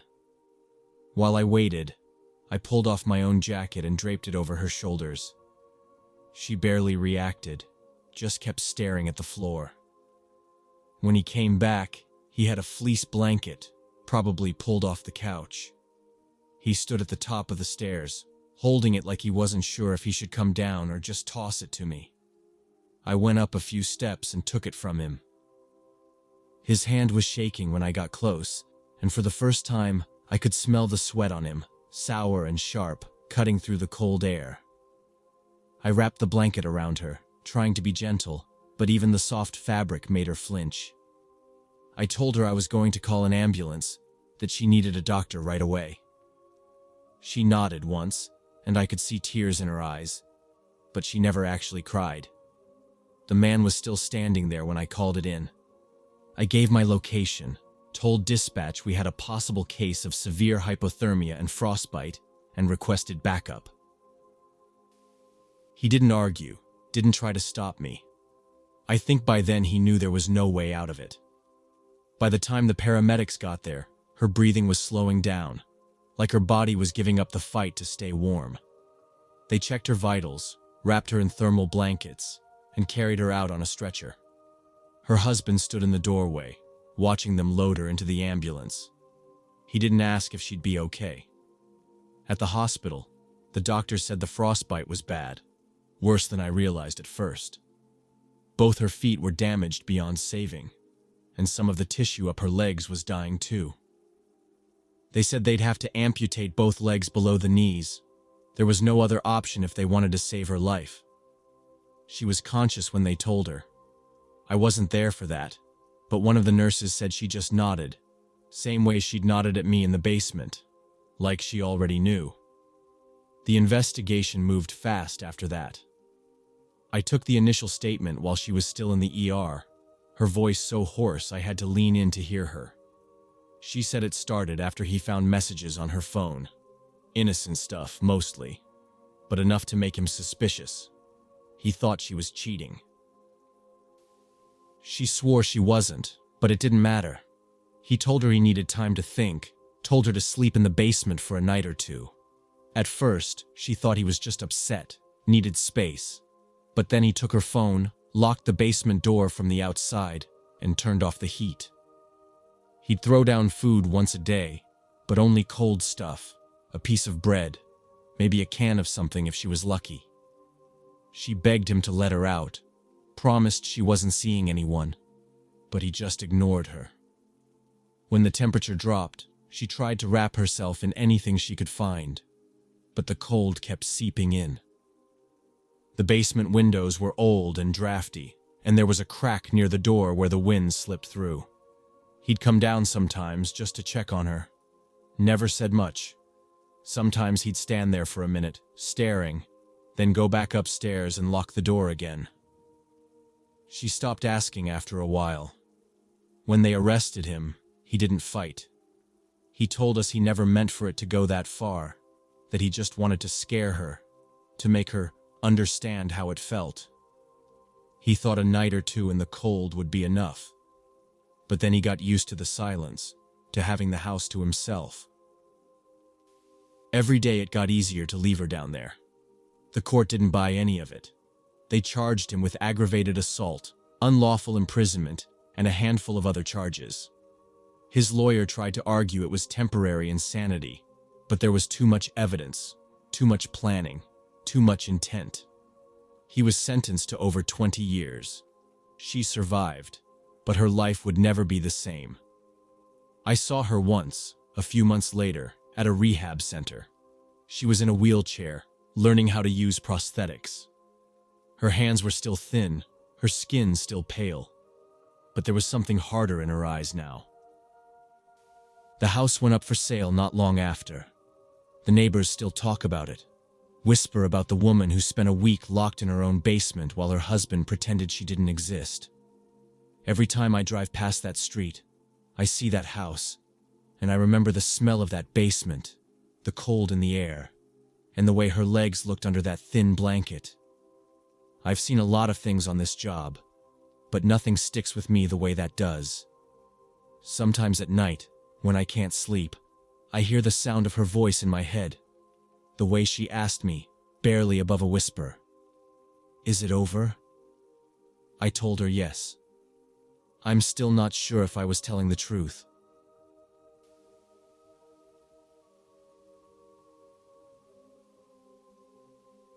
I've always been a pretty solid guy. Played basketball since high school, stayed in decent shape without trying too hard.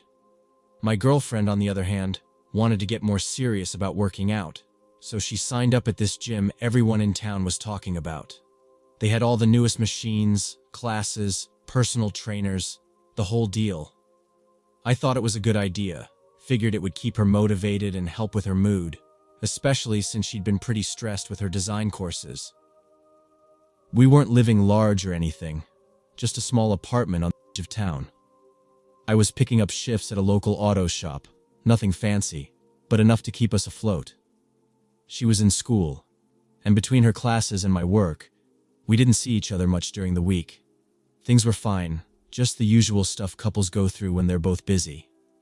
But then, after a few weeks of her gym routine, I started noticing things. Nothing dramatic, just patterns you notice when you live with someone. She'd come home tired but energized at the same time, like she'd had fun. She'd check her phone a lot more, especially after dinner, and she'd laugh at messages but wouldn't show me.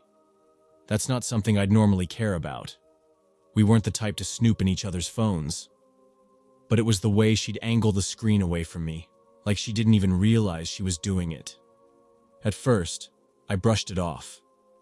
Everyone needs their space, right? Maybe it was her gym friends.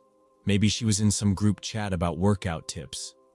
But one night, I walked into the living room after my shower and saw her typing, fast, with that little smile on her face. She noticed me and flipped the phone screen down without thinking. I didn't say anything. I'm not the jealous type, and I didn't want to be that guy. The insecure boyfriend who freaks out every time his girl laughs at her phone. I told myself I was being paranoid, and for a while, I left it alone. But after a few days, I started paying attention, not because I wanted to, but because it was impossible not to.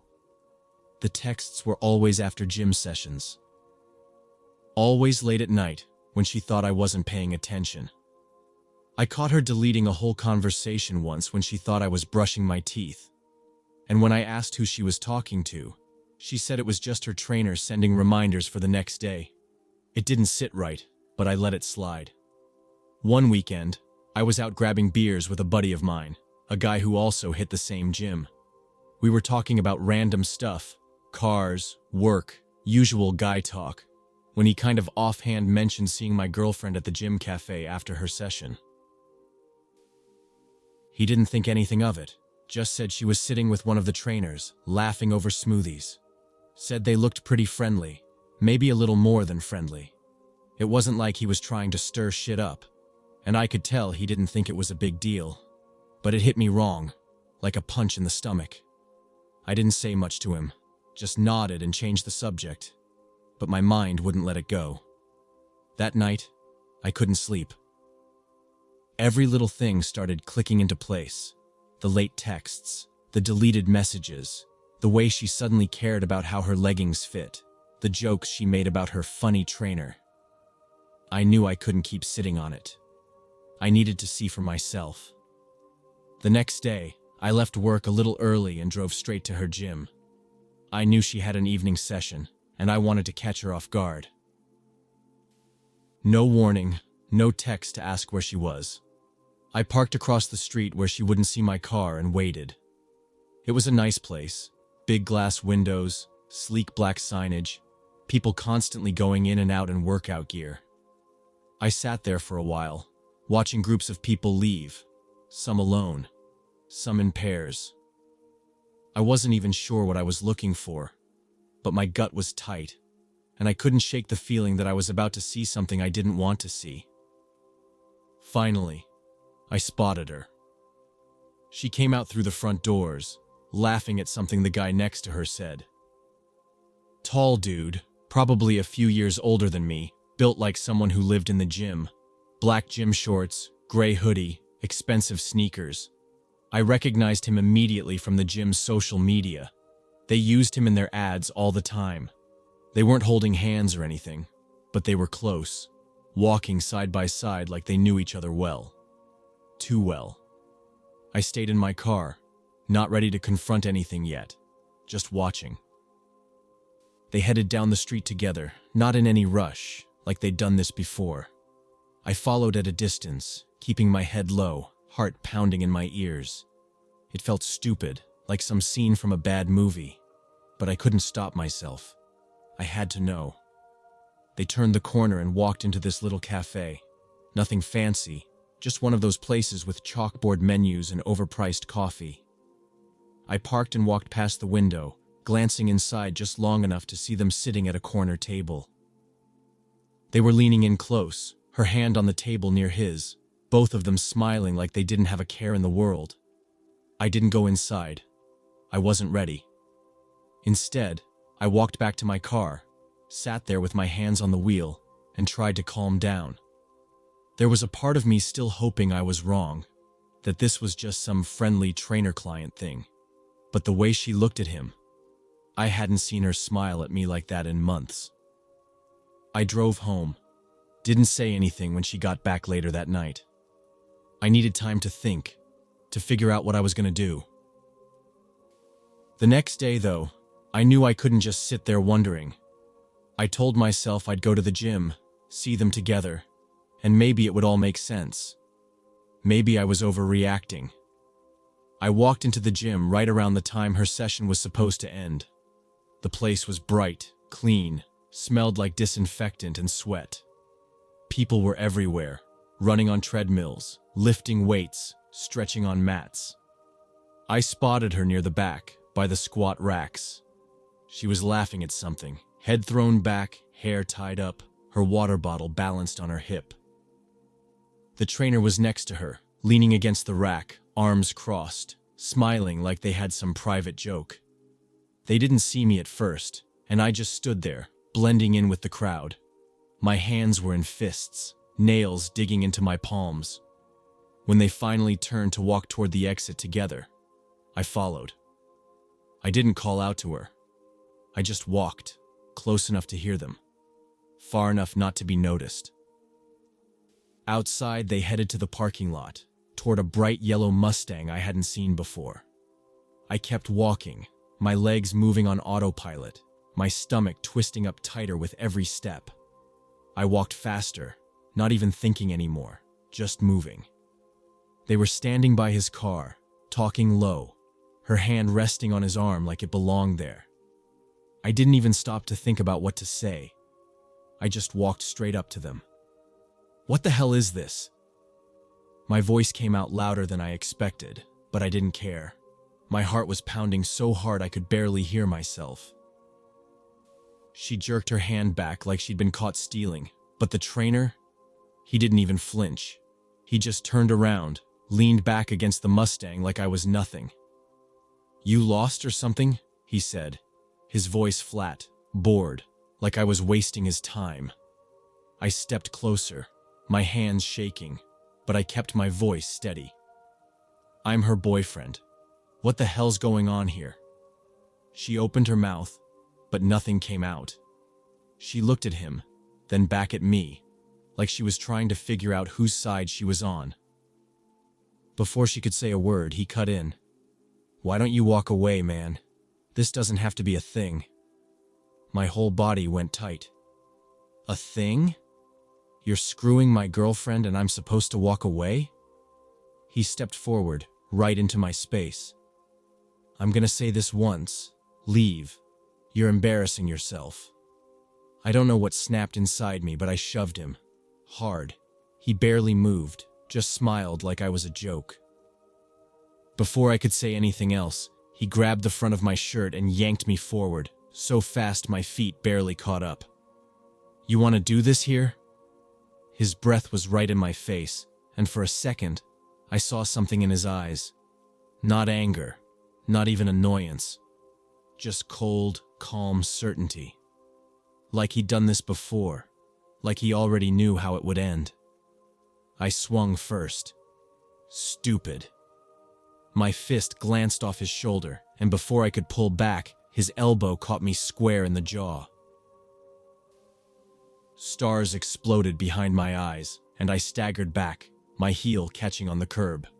I tried to stay up, but he was already on me, one hand grabbing my arm, the other slamming into my ribs. Pain shot up my side, and I hit the ground hard, my shoulder scraping the pavement. My girlfriend was yelling something.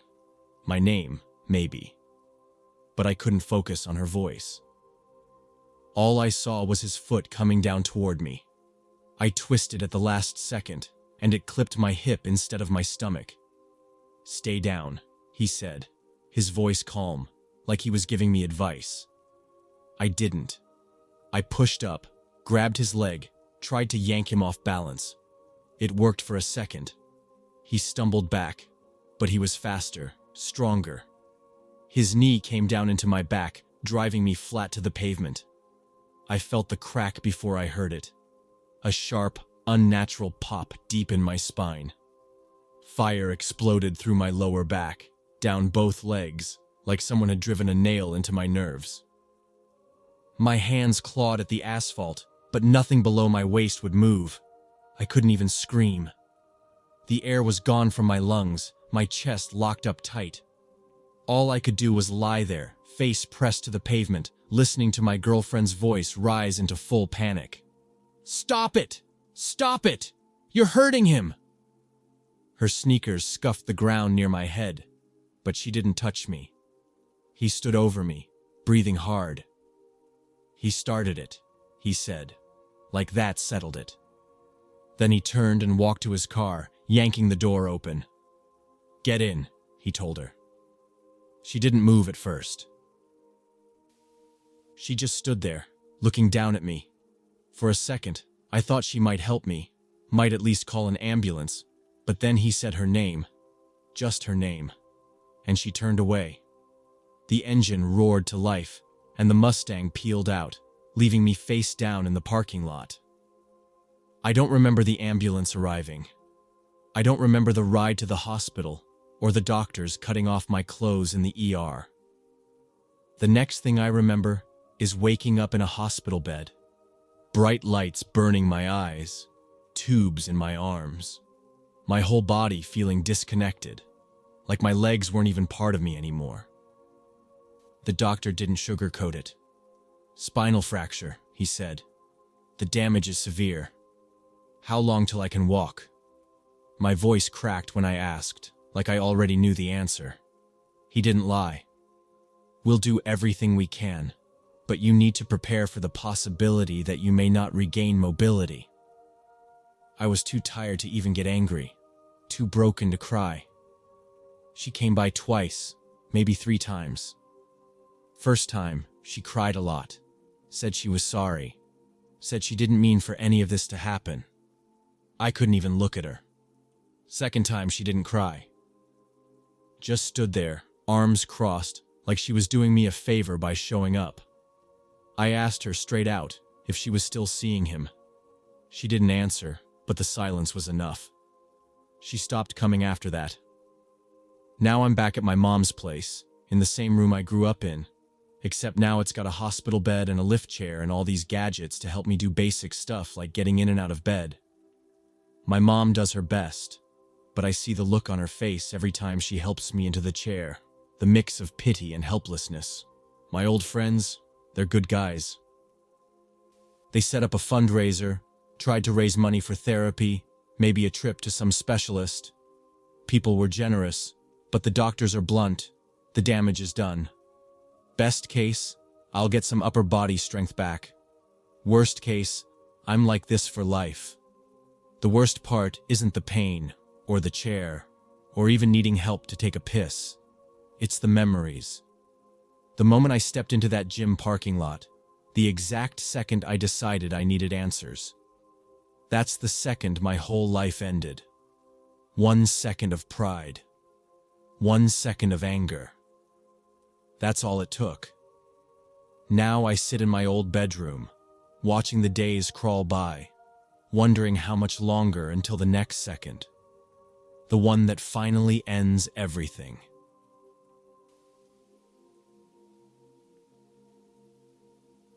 I work at a pretty big company, the kind where everyone knows each other mostly from office parties and those team-building things they make us do every year.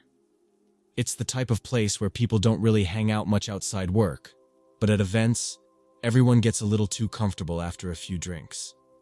That's how I ended up knowing my colleague pretty well, the guy everyone called the office clown. He always had some joke ready, always brought a box of donuts on Fridays, and somehow remembered everyone's birthday, even people from other departments. It felt like he knew how to read the room, knew when people were stressed, and always lightened the mood. Since we worked in the same department, we ended up traveling together for work a few times. Our company liked to save money, so they usually booked us a shared motel room whenever we had to go to meetings in the next city over. It was never a big deal. He snored like hell and always left his shoes in the middle of the floor, but we got along fine. I never thought much about it back then. He was just the guy who made those long drives less boring. It was only later I started noticing something wasn't right. At first, I figured it was just burnout. Happens to everyone sooner or later. He stopped joking around so much. Some mornings, he'd show up late, looking like he hadn't slept at all. When people tried to joke with him, he forced a smile, but it didn't reach his eyes. I remember sitting across from him at lunch, and he barely said 2 words, just kept staring at his phone screen, scrolling without really looking. He flinched every time it vibrated. The weirdest part was how he started avoiding people, especially if they asked anything personal. He used to be the guy who'd tell you about his weekend barbecue or his kid's soccer game without you even asking. Then all of a sudden, if someone asked, "How's the family?" he'd just mumble "fine" and look away. He wouldn't even finish his coffee in the break room anymore, just grabbed it and left. I didn't want to pry. We weren't that close, but it was obvious something was off. It got worse over a few weeks. One afternoon, we were both working late, and I glanced over to see him just sitting there, staring at his phone like it was about to explode. His leg was bouncing under the desk, and every time his phone rang, he'd pick it up and silence it right away without even looking at the screen. After the 3rd time, he shoved the phone face down under a stack of papers and just sat there, rubbing his temples. Even his appearance changed. He was usually the guy with pressed shirts, clean-shaven, the whole friendly office guy look. Lately, his clothes were wrinkled, like he pulled them out of the laundry basket that morning. He hadn't shaved in days, and the circles under his eyes were so dark, it looked like he hadn't slept in a week. I didn't say anything. We all go through stuff. But the change was hard to ignore. He stopped going to the Friday lunches and skipped the last office party entirely. No one else seemed to notice much, or if they did, they didn't say anything. One evening, it was already dark when we left work. I offered him a ride since his car was in the shop, and it was raining pretty hard.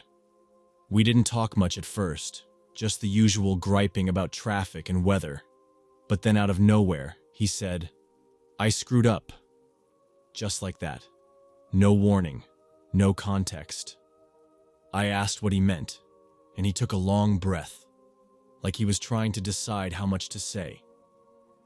Finally, he told me about this girl he met at a bar a few months back. Said it started off harmless, just drinks, some flirting. He wasn't looking for anything serious. He had a wife and kids, but she was younger, fun, and it felt good to have someone interested in him like that. One thing led to another, and pretty soon they were meeting up regularly. At first, it was just sneaking off during his lunch break or after work. But then she started asking for things, gifts, money. At first, it was little things. A necklace for her birthday, money for a new phone when hers broke. Then it got more serious. She started saying she needed help with rent, then bills, and every time he tried to say no, she'd remind him she had pictures, texts, proof. He said she wasn't screaming or threatening, not really. She just said it calmly, like it was a simple fact. If he stopped helping, she'd tell his wife everything. I asked him why he didn't just come clean to his wife, or at least talk to a lawyer, but he just shook his head. "Too late," he said, almost whispering. "Way too late." He leaned back against the headrest and closed his eyes for a second, like he was trying to push it all down. I didn't know what to say. It felt like whatever line he'd crossed, it was so far behind him now, there was no going back. I told him he should at least talk to someone, a lawyer, or maybe even the cops if she was blackmailing him. But he didn't answer, just stared out the window at the rain. We sat in silence for the rest of the ride. I pulled up in front of his house, and he just sat there for a second before getting out. "Thanks for the ride," he said, but his voice sounded flat, like someone who's already decided how the story's going to end. He shut the door, walked up his driveway without looking back, and disappeared inside. A couple weeks later, I was home on a Sunday night, flipping through channels, not really watching anything. My phone rang, and it was his wife. We'd spoken a few times before at office parties, but never directly like this, so right away I knew something was wrong. Her voice was shaking, and before I could even say hello, she asked me if I knew what was happening at work. She said someone had sent her emails. At first, she thought it was spam or some scam, but when she opened them, it was all there. Screenshots of texts, pictures of her husband and that girl, and even a video of them together at a hotel. She said she couldn't even watch the whole thing. It was all forwarded from the company email, sent to her personal account, and then, just to twist the knife, they sent it to HR too. She wanted to know if I knew anything about it, if I had any idea what was going on. I didn't know what to say, because up until then, I figured he was just panicking over money or stress. I didn't realize it had reached the point where someone, probably the girl, was trying to blow up his whole life. While I was still trying to find words, she just kept talking, crying so hard I could barely understand her. She said she packed a bag and took the kids to her parents' house. She couldn't even look at him. The next day at work, everyone knew. It was the kind of office where gossip spread faster than actual memos, and this was bigger than anything we'd ever seen. HR called him in first thing that morning, and by lunchtime, his nameplate was gone from his cubicle.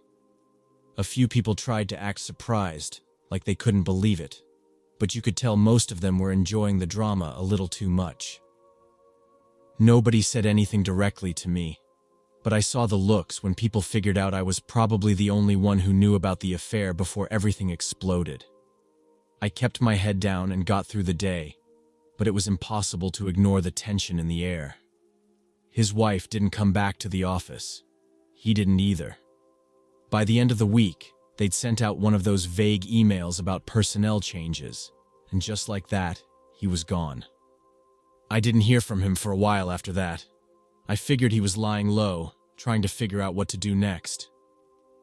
Then one night, my phone rang. It was late, close to midnight, and I almost didn't pick up. When I saw his name, I hesitated, but something told me to answer. His voice was weird. Not drunk exactly, but slow, like he was too tired to even pretend to care anymore. He said something about how everything was ruined, how there was no point trying to fix anything. His wife wouldn't talk to him, the kids wouldn't answer his calls, and the company had blacklisted him from every firm in the area. He said the girl had disappeared. Her phone was disconnected. Her apartment was empty. "I can't do this anymore," he said, and then the line went dead. I tried calling him back, but it went straight to voicemail. I sat there for a minute, trying to decide if I was overreacting, if I should just let him sleep it off. Then I grabbed my keys and drove to his house. The driveway was empty. The lights were off. I rang the bell, knocked on the door, even tried calling his name, but no answer. I was about to leave when I noticed the side door to the garage was cracked open. Inside, it was dark except for a dim light hanging over the workbench. The smell hit me first. Oil, metal, something else, like burnt plastic or gunpowder, He was sitting on a folding chair, slumped forward with his hands resting on his knees. I thought he was asleep until I saw the blood. It wasn't a lot, not at first glance. Just a dark stain spreading across the front of his shirt. His hand was hanging limp at his side, and on the floor next to him was an old revolver. I didn't touch anything. I didn't even go all the way inside. I backed out slowly, my heart pounding so hard I could barely breathe. When I got to my car, I called 911, gave them the address, and just sat there in the dark, waiting for the sirens. They didn't let me go inside when the paramedics showed up. I stood on the sidewalk, watching through the open garage door while they tried to revive him, but I knew it was too late. One of the officers asked me questions. When was the last time I saw him? Did I know if he had any enemies? Had he ever mentioned hurting himself before? I answered what I could, but the whole time, my brain felt like it was running in slow motion, trying to catch up to what was happening right in front of me. In the weeks after, the office changed. People didn't joke around as much. The gossip died down, and there was this weird silence that hung over everything, like no one wanted to be the first to break it. His wife came by once, stood at his empty desk for a few minutes, and left without saying anything to anyone. No one ever found the girl. There was no trail, no social media, no credit card charges, nothing. It was like she disappeared the second she hit send on those emails. The police said it was probably just some girl looking for a quick payout, but I couldn't shake the feeling that there was more to it. I still think about him sometimes, especially when I pass that bar where it all started. I wonder if he ever thought just for a second that it was all going to be harmless. Just a little fun. Something to make him feel young again. I wish I'd pushed harder. I wish I'd made him talk to someone before it got so far out of control. But the truth is, no one ever thinks it's going to end like that. Not until it does.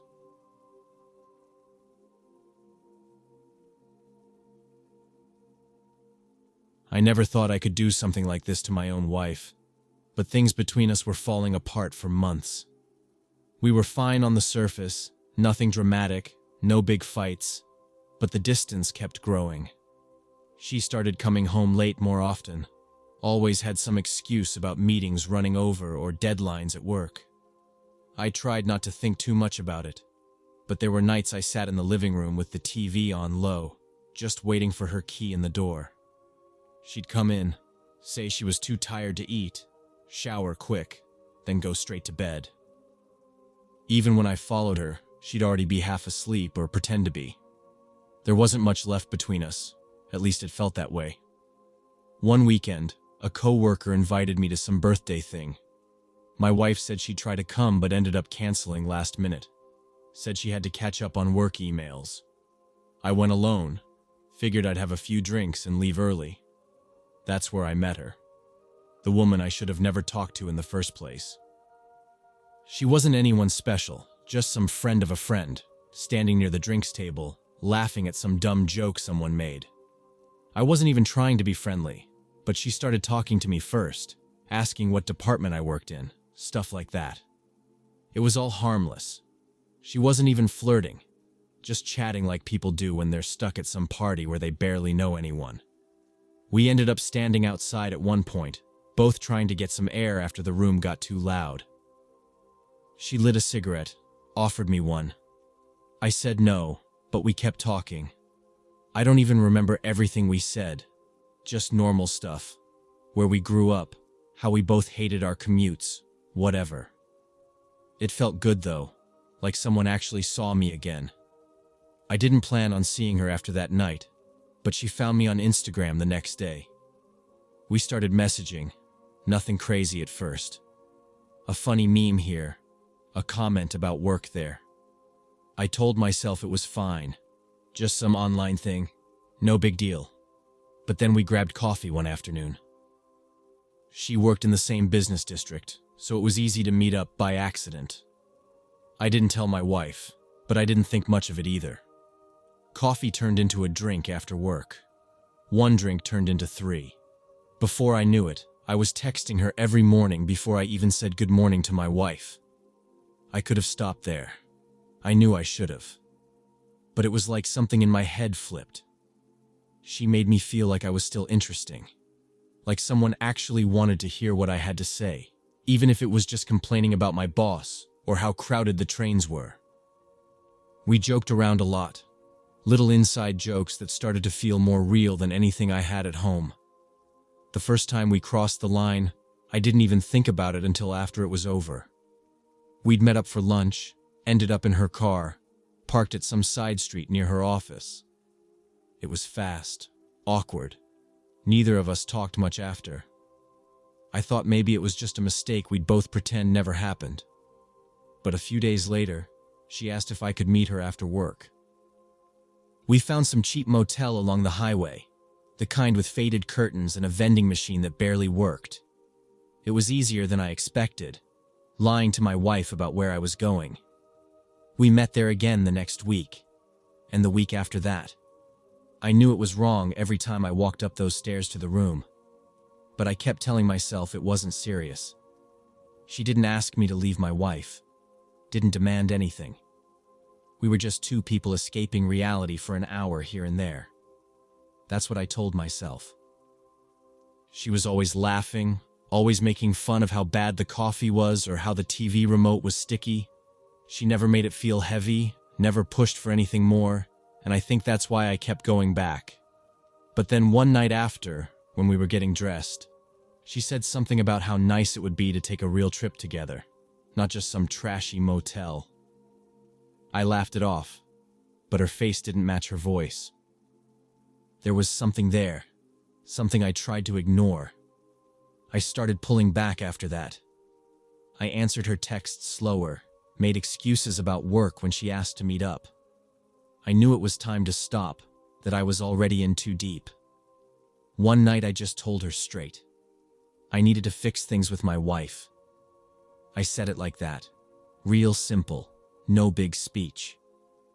She didn't say anything at first, just sat there with her arms crossed, looking at the motel TV like it had something to say. Then her whole vibe shifted, like a door slamming shut. Her voice went sharp, like she was talking to a customer who wouldn't stop complaining. "You're really gonna do this to me?" she said. But it wasn't a question. She stood up, grabbed her bag, but before she left, she turned and gave me this look, like I was the dumbest person she'd ever met. There was nothing crazy in her face, no screaming, no tears. Just this cold, flat look, like I wasn't even a person anymore. I should have been relieved when she left, but all I felt was something I couldn't explain, like the air in the room got heavier. I sat there for a while after she was gone, staring at the wall, trying to convince myself it was over and I could go back to my normal life. I didn't know then that normal was already gone. At first, I thought she'd just disappear after that. Maybe send a few angry texts, block my number, and move on to someone else. That's how these things usually go, right? But a couple days later, I started getting messages from unknown numbers, screenshots of our chats, photos of me walking into that motel, me sitting on the edge of the bed with my shirt half off. The angles were weird, like she'd been planning it all along. The first message was short. Either we talk, or she sees everything. I felt my stomach drop so fast I thought I'd puke right there at my desk. I locked my phone, tried to focus on work, but I couldn't stop sweating. When I finally answered, I tried to stay calm, told her this wasn't necessary, that we could talk like adults. She didn't even reply right away, just sent a laughing emoji and a price, an actual dollar amount. Pay up, and I disappear. I couldn't believe it. I thought she was just mad, hurt maybe, but this was something else. I didn't even have that kind of money just sitting around, and even if I did, there was no way I could explain taking it out without my wife noticing. I tried to call her, but she ignored every call. All I got were more screenshots, each one worse than the last. By the third day, my wife asked why I was acting so weird. I blamed work stress, said I had a project deadline. She gave me this tired smile, the kind you give someone when you've already heard every excuse they have. I think some part of her knew something was off, even before the first message hit her inbox. I didn't know she'd actually go through with it. But that night, my wife showed me her phone. A message from some anonymous account. Just a few words. Your husband has secrets. Below it was a blurred photo, not clear enough to prove anything, but bad enough to raise questions. I tried to play dumb, said it must be some scam, but my wife didn't buy it. She didn't yell or cry. She just turned off her phone and went to bed without another word. The next day, I blocked every number I could, deleted my social media, even asked a buddy who worked in IT if there was any way to track someone down through burner accounts. There wasn't. She just kept coming, though. New numbers, new accounts, like she had nothing else to do all day. I stopped answering, hoping she'd get bored. Instead, she showed up in person. It was a Thursday night. I ran into the store to grab a six-pack, just trying to clear my head, and when I came back out, her car was parked right next to mine. She was sitting behind the wheel, smoking, windows halfway down, just watching me. I stood there for a second, trying to decide if I should go over or just get in my car and leave. Before I could do either, she rolled down the window all the way. "Hey," she said, like we were old friends who hadn't seen each other in a while. "You got a minute?" I said no, that I was done talking, that she needed to leave me alone. She smiled, a tight little smile, and said, "We'll see." Then she just drove off like it was the most normal thing in the world. I didn't see her again for a few days, but the silence didn't make me feel any better. Every time my phone buzzed, I jumped. Every car that slowed down near my house made my stomach flip. My wife barely spoke to me, like she was waiting for something, though I couldn't tell if it was proof or a confession. It was a week later, Friday night, when it all broke open. I was leaving the mall after picking up some stuff my wife asked for, trying to act like everything was fine, when I heard tires screeching. I looked up just in time to see her car speeding straight toward me. I didn't even have time to move. The front of her car slammed into my side, knocked me off my feet so fast I didn't even feel the ground. There was this loud crack, like something snapping inside me. Then everything spun. I woke up in the hospital, hooked up to machines, my whole lower body numb. A doctor stood at the foot of the bed, hands folded like he was delivering bad news for the 100th time that day. "We did everything we could," he said, "but the damage to your legs was severe." I didn't even ask what that meant. I knew. I could feel it, or more like the absence of feeling.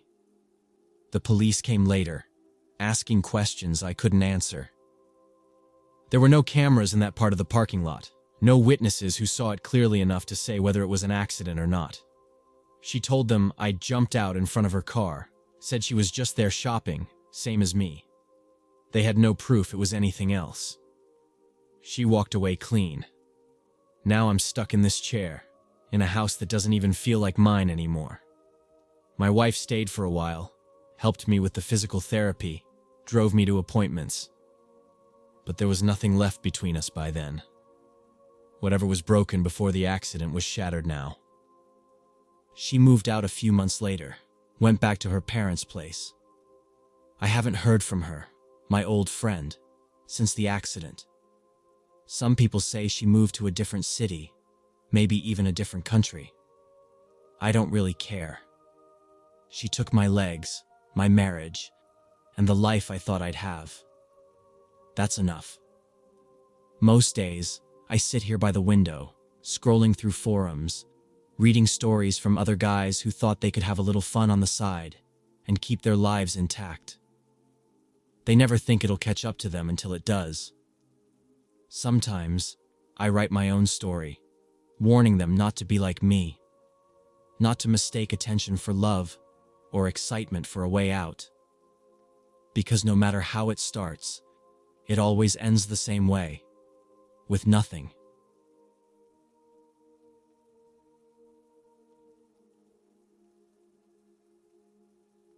I've known this guy for years. We went to college together. Then he got a job at this small electronics store near our old campus. He was always quiet, didn't talk much about himself, and honestly, he could blend into a crowd so well you'd forget he was there. But when it came to his girlfriend, he was different. Every time he mentioned her, he smiled a bit. He'd bring her flowers for no reason, stupid little gifts like those keychains from vending machines, and he'd always plan small surprises, even if they didn't have much money. They weren't some perfect couple or anything, but I could tell he really cared. Things started shifting maybe a month before everything happened. He mentioned that she was coming home later than usual. Not every night, but enough that he noticed. Sometimes she wouldn't answer her phone for hours, and when she did, she'd be short with him, like she was busy or distracted. He wasn't the jealous type at all, so at first, he thought she just had a lot going on. Work was getting stressful. Maybe her friends needed her. That's what I told him too. It was the easy thing to say, but it kept happening. More nights when she came in after midnight. More calls that went straight to voicemail. Sometimes he'd text her, and she'd just reply with one word, or nothing at all. He said something felt off. The way she acted when they were together changed too. Shorter hugs, less eye contact, like she was always thinking about something else. He told me all this like he was trying to talk himself out of his own suspicion, but I could see it was eating at him. One night, we were at his place, just hanging out like usual, and she said she had to step out for a quick errand. No big deal. But I saw the way his face changed when the door closed behind her. He didn't say anything for a minute, just stood there with his hands on the counter, staring at nothing. Then, out of nowhere, he asked if I thought she was seeing someone else. I didn't know how to answer. I told him no, obviously, but my voice didn't sound convincing even to me. After that, he started paying attention to every little thing. What perfume she wore when she left, how long it took her to answer a text, how much battery was left on her phone when she came home. It wasn't crazy. He didn't stalk her or scream at her or anything, but the tension was there, hanging over him. He wasn't sleeping much. When I came over, sometimes he'd already be halfway through a bottle of something cheap, but he never got drunk enough to let it all out. He was just stuck in his head, waiting for proof of something he was scared to admit was happening. He finally said it out loud a week later. He told me he thought she was lying about where she was going at night. Said she was picking up extra shifts at some side job, but he couldn't figure out what kind of job it was.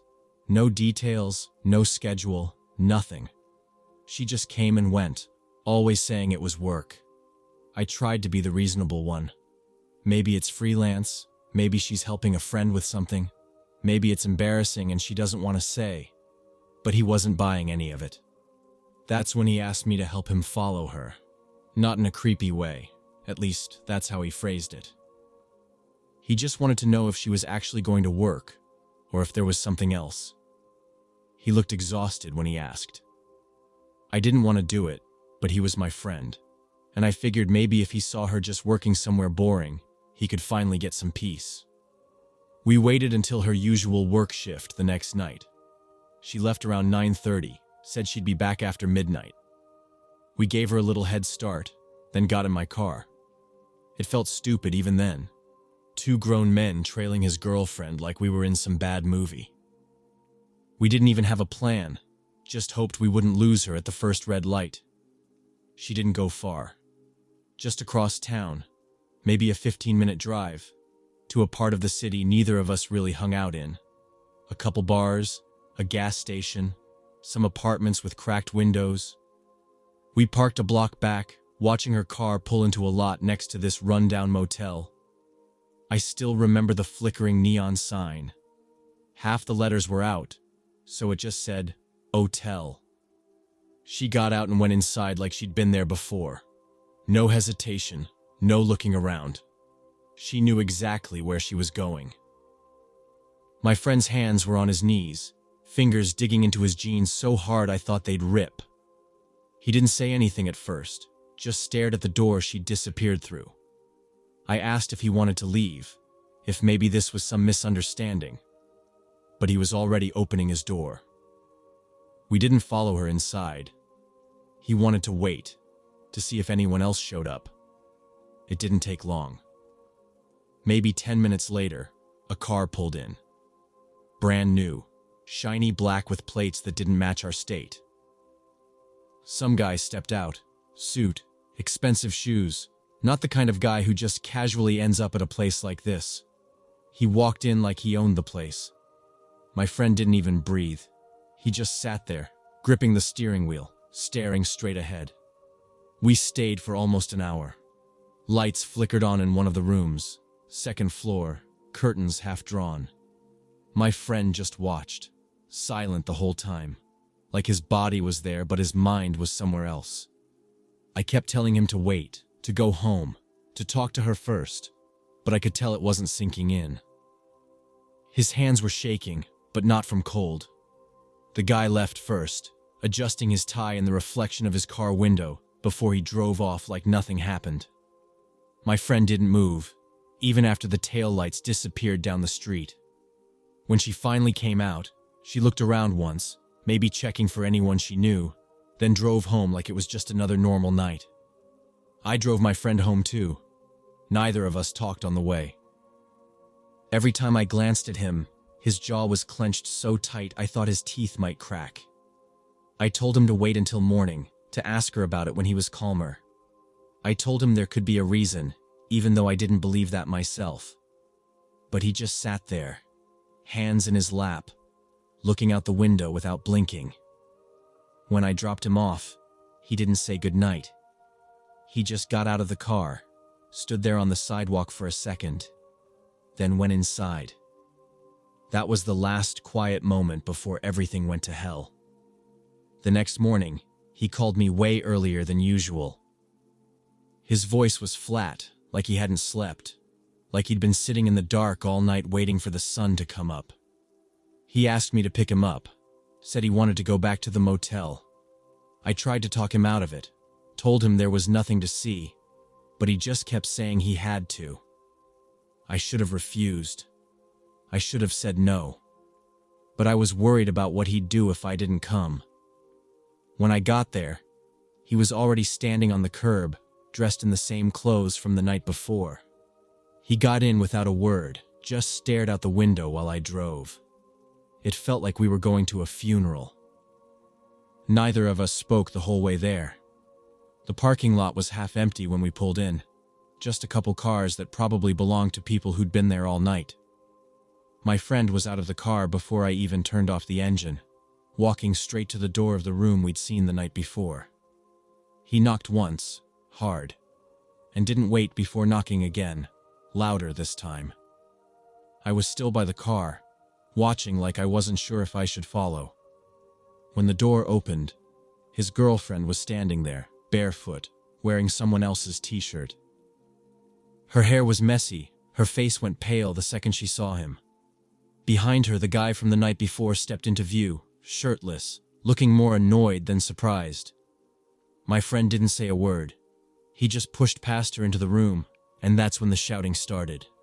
I ran over, but by the time I got to the door, they were already in each other's faces. "Who the fuck is he?" my friend shouted, pointing at the guy, who barely reacted. The guy just smirked, shrugged, and said something like, "She didn't tell you? That's not my problem." That's all it took.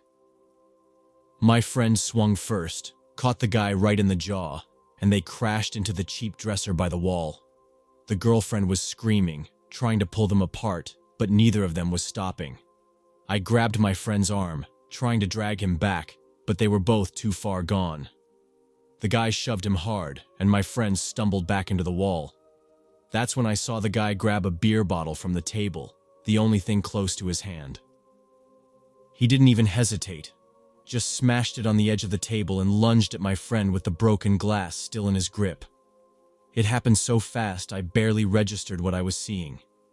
My friend threw his arms up to block it, but the jagged glass caught him across the face, cutting deep from his forehead down to his cheek. Blood was everywhere instantly, all over his shirt, dripping onto the ugly motel carpet. I grabbed the guy, shoved him back hard enough that he hit the wall, but he didn't seem scared or even sorry, just pissed off like we were ruining his day. My friend was holding his face, blood leaking through his fingers, but he still tried to go after the guy again. I had to hold him back, yelling at him to stop, that we needed to go, that he was hurt. The girlfriend was crying, standing in the corner like she couldn't believe what was happening. She kept saying, I'm sorry, but no one was listening. I got my friend out of there somehow. I don't even remember getting him into the car, just that my hands were shaking so bad I almost dropped my keys. He was leaning back in the seat, both hands pressed to his face, blood soaking through his fingers and dripping onto his lap.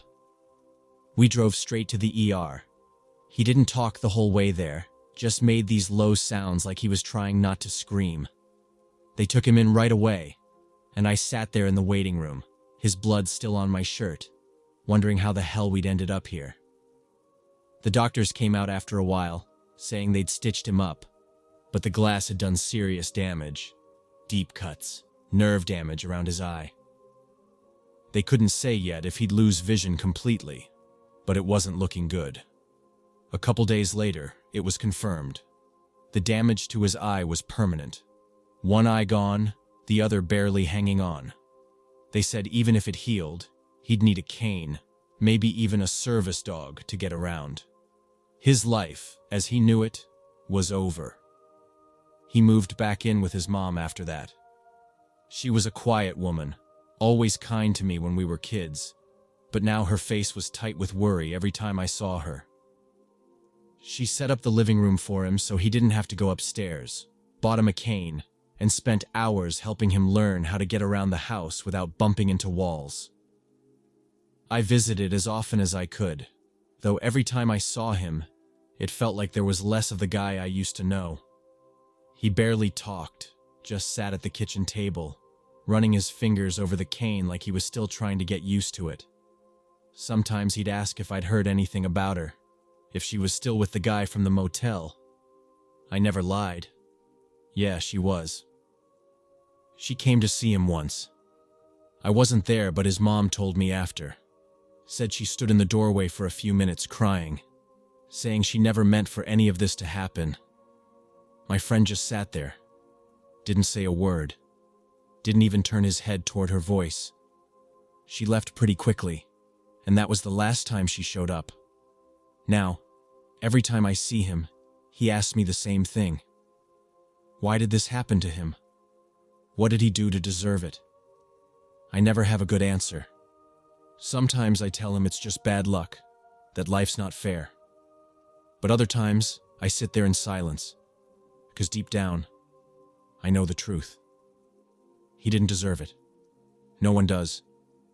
But sometimes, the need to know the truth, to really know, destroys you worse than any lie ever could.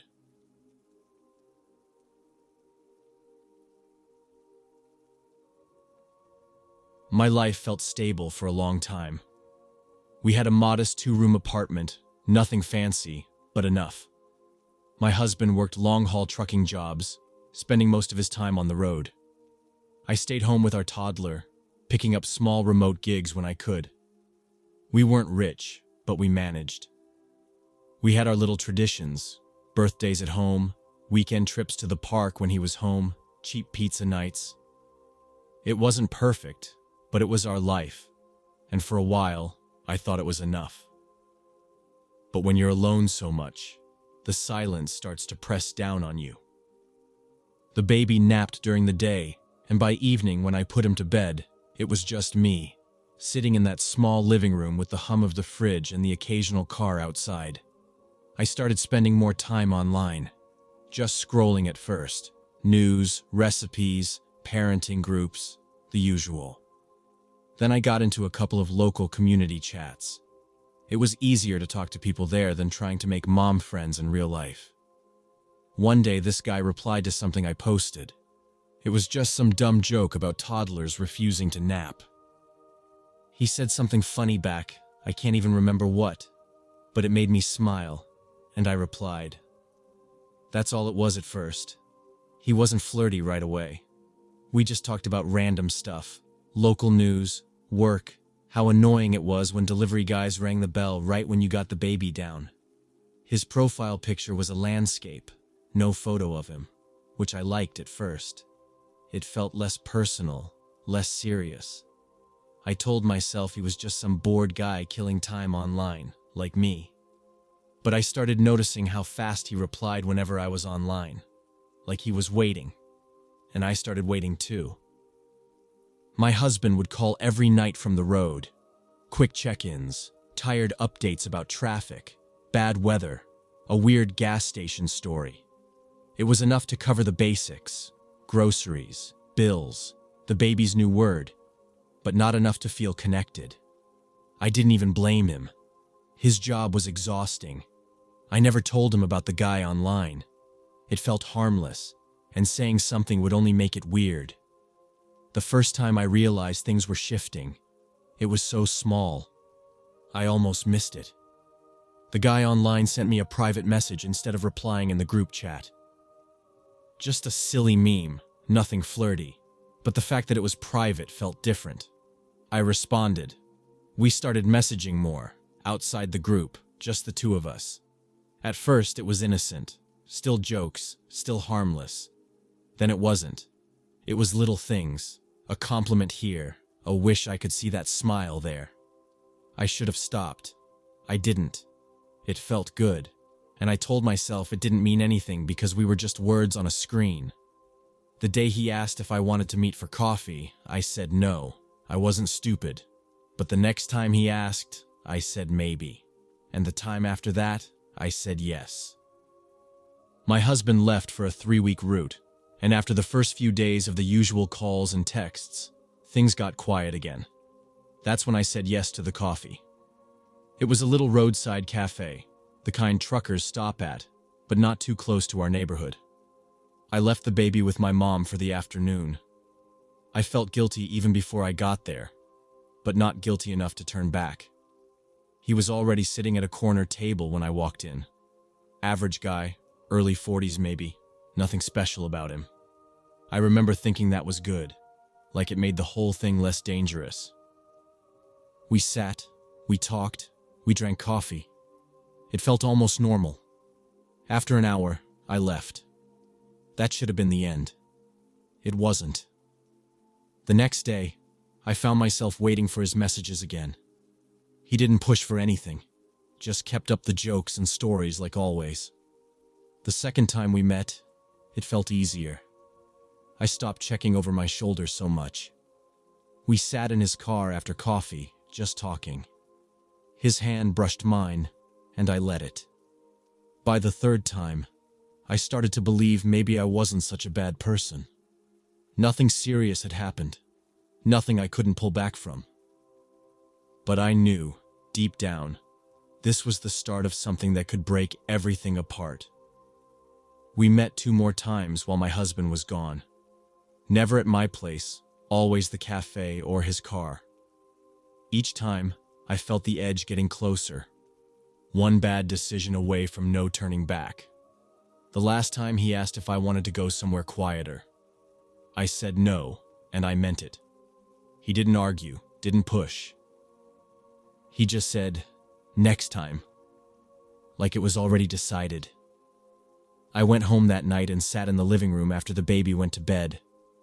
I thought about what I was doing, how easy it would be to stop answering his messages, to block his number, to pretend none of this ever happened. I told myself I would. But when his message popped up, just a simple, "Good night," I replied without thinking. The next day, my husband called from the road. Same check-in, same tired voice. He said he might get home a day early if the weather held. I told him that was great, and then I sat there staring at my phone, wondering what would happen if he checked my messages when he got back. That night, the guy sent a picture, just his hand holding a coffee cup, nothing else. But it felt too personal all of a sudden. I didn't reply. In the morning, I got another message. Miss you already. I didn't answer that one either. I told myself I was done. No more meetings, no more messages. I made breakfast for the baby, cleaned up, went for a walk. The air felt heavy, like something was about to happen, but I couldn't figure out what. That night, I put the baby to bed, and for the first time in weeks, I left my phone in the kitchen instead of keeping it next to me. I didn't sleep well. Every sound made me jump. A car outside, the fridge clicking on, the baby shifting in his crib. Around 2 in the morning, I checked my phone. No new messages. I thought that would make me feel better, but it just left me empty. The next morning, I woke up to a message from him. Can I see you today? I sat at the kitchen table, phone in hand, staring out the window. The baby babbled in his high chair, banging a spoon against the tray. My husband was still a day away. I typed out a reply, then deleted it. Typed again, then deleted that too. The third time, I just wrote, okay. We met at the cafe that afternoon. It was quiet, only a couple of other people there. We sat at our usual table. His knee bumped mine under the table, and I didn't move away. The coffee was cold by the time I realized how long we'd been sitting there. Neither of us had said much. Just being there felt enough. When I finally stood up to leave, he didn't stop me. Just said, see you soon. Like always. I drove home with the windows down, cold air biting at my face, trying to clear my head before my husband came back. The next morning, I woke up to the sound of my husband moving around in the kitchen. For a second, I thought I was dreaming. He wasn't supposed to be home yet. I got up, still half asleep, and found him sitting at the table with his back to me, scrolling through my laptop. I froze. I don't know how long he'd been there, but the screen was bright, and I saw it right away. The open message window, the chat with him. My husband didn't turn around. He didn't yell, didn't say a word. Just sat there scrolling, one hand gripping his coffee cup so tight I thought it might crack. I started talking, fast, rambling, trying to explain it was just messages. Nothing happened, nothing serious. My voice sounded small, even to me. I couldn't tell if he was even listening. When he finally spoke, it was quiet, flat. I'm taking the baby, he said. We're leaving. I laughed because it didn't make sense. He couldn't just take him. That's not how this works. I told him he was overreacting. We could talk about it, figure things out. He didn't argue. He didn't scream or accuse me or call me names. He just stood up, walked into the baby's room, and started packing a bag. I followed him, saying all the right things. It was a mistake. It wasn't serious. I loved him. I was sorry. My words bounced off him like rain on glass. He packed in silence, folding the baby's clothes with the same slow, steady hands he used to check his truck tires before a trip. I said he was scaring me, that he couldn't just take him. He didn't look at me. Now you know, he said, what it's like to lose someone. I tried to block the door when he walked out with our son in his arms, but he stepped around me like I wasn't even there. I followed him to the hallway, still talking, still begging. He didn't stop. He carried the baby down the stairs, buckled him into his car seat, and drove away. I stood in the middle of the living room, my hands shaking so bad I couldn't even unlock my phone. When I finally called the police, my voice cracked halfway through. The woman on the line asked if I had a custody order, if we were legally separated. I told her no, we were married. He was the father. She sounded almost apologetic when she told me there was nothing they could do. He had every right to take his own child. The only advice they gave was to file for custody if I wanted the baby returned. That was it. No emergency alert, no search, no patrol car sent to look for him. Just paperwork and waiting. I called his parents, his brother, even a couple of his co-workers. No one knew anything, or if they did, they weren't saying. His phone went straight to voicemail every time I called. I left messages, pleading, crying, sometimes just silence because I couldn't find the words. Days passed, then a week. The baby's room stayed exactly the same. His stuffed animals still sat on the shelf, his blanket folded at the end of his crib. I couldn't touch anything. I filed the custody paperwork, but it didn't change much. Without knowing where he was, there was nothing the court could enforce. They couldn't order him to bring the baby back if they couldn't find him. And since he was still legally my husband, no one called it kidnapping. The silence in the apartment became unbearable. Every night I sat by the window, staring at the parking lot, hoping I'd see his truck pull in. Sometimes I thought I heard it, that low rumble of his engine. But it was always someone else. I stopped answering the guy's messages online. Eventually, he stopped sending them. I didn't block him, but there was nothing left to say. Weeks turned into months. I hired a private investigator, but all they found were dead ends. My husband closed his bank account, stopped using his credit cards, cut off every trace of his old life. No one saw him. No one reported anything. It was like he'd vanished into thin air, taking our son with him. The police wouldn't classify it as a crime. Even the investigator told me that without evidence of danger, it was just a family dispute, not a kidnapping. He had every legal right to take his own child. That sentence played in my head on a loop. I started sleeping in the baby's room, or trying to. Most nights, I lay awake, staring at the ceiling, imagining my son crying somewhere I couldn't reach him. Was he scared? Was he hungry? Was he asking for me? My husband was a good father once, but the man who left with our son wasn't the same person I married. I didn't know who he was anymore. I stopped going online, stopped answering my phone unless it was the investigator. Friends stopped calling after a while. They didn't know what to say, and I didn't blame them. The only sound in the apartment was the clock ticking and the occasional creak of the building settling. One night, after months of silence, I got a message. Not from my husband, from a number I didn't recognize. No words, just a photo. It was my son, sitting on a motel bed, holding one of his stuffed animals. He wasn't crying, but his face looked blank, like he didn't understand where he was. There was no caption, no location, no way to trace it. I stared at the screen until my eyes burned. I forwarded it to the investigator, who said it was a dead end. The number was a prepaid burner phone. No way to track it. No fingerprints on the phone itself. Just another ghost in a long line of dead ends. After that, there were no more messages, no more photos, just silence.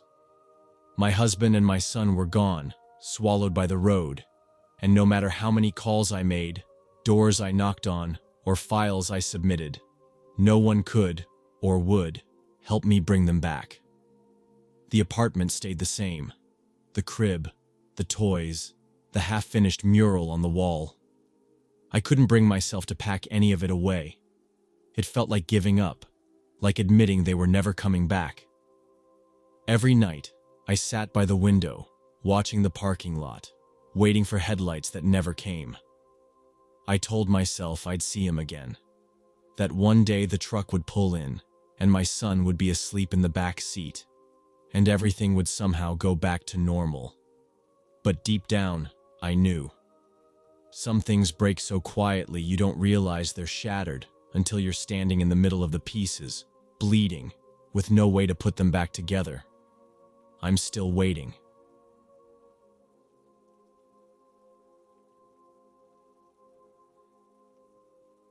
I've known this woman since we were kids. We sat next to each other in school, passed notes when the teachers weren't looking, and always ended up in the same group projects. We stayed close through college, even though we picked different majors and hung out with different crowds.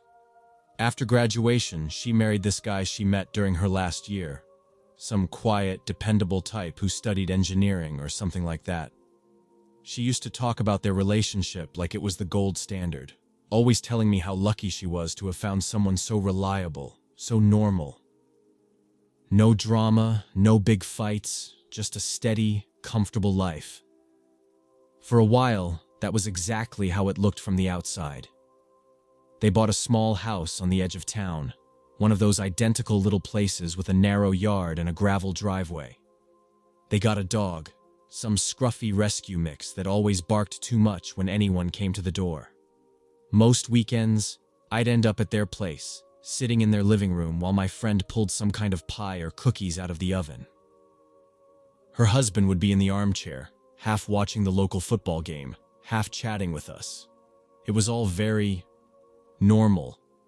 I never thought twice about any of it until she started saying these little things, just offhand comments, like how he'd been working late more often or how he seemed distracted even when he was home. At first, I didn't think much of it. Everyone's busy. Everyone has off days. But the more she mentioned it, the more I noticed how her tone changed. It wasn't just idle gossip anymore. She was trying to piece something together. It was small stuff at first. He'd leave his phone face down on the counter.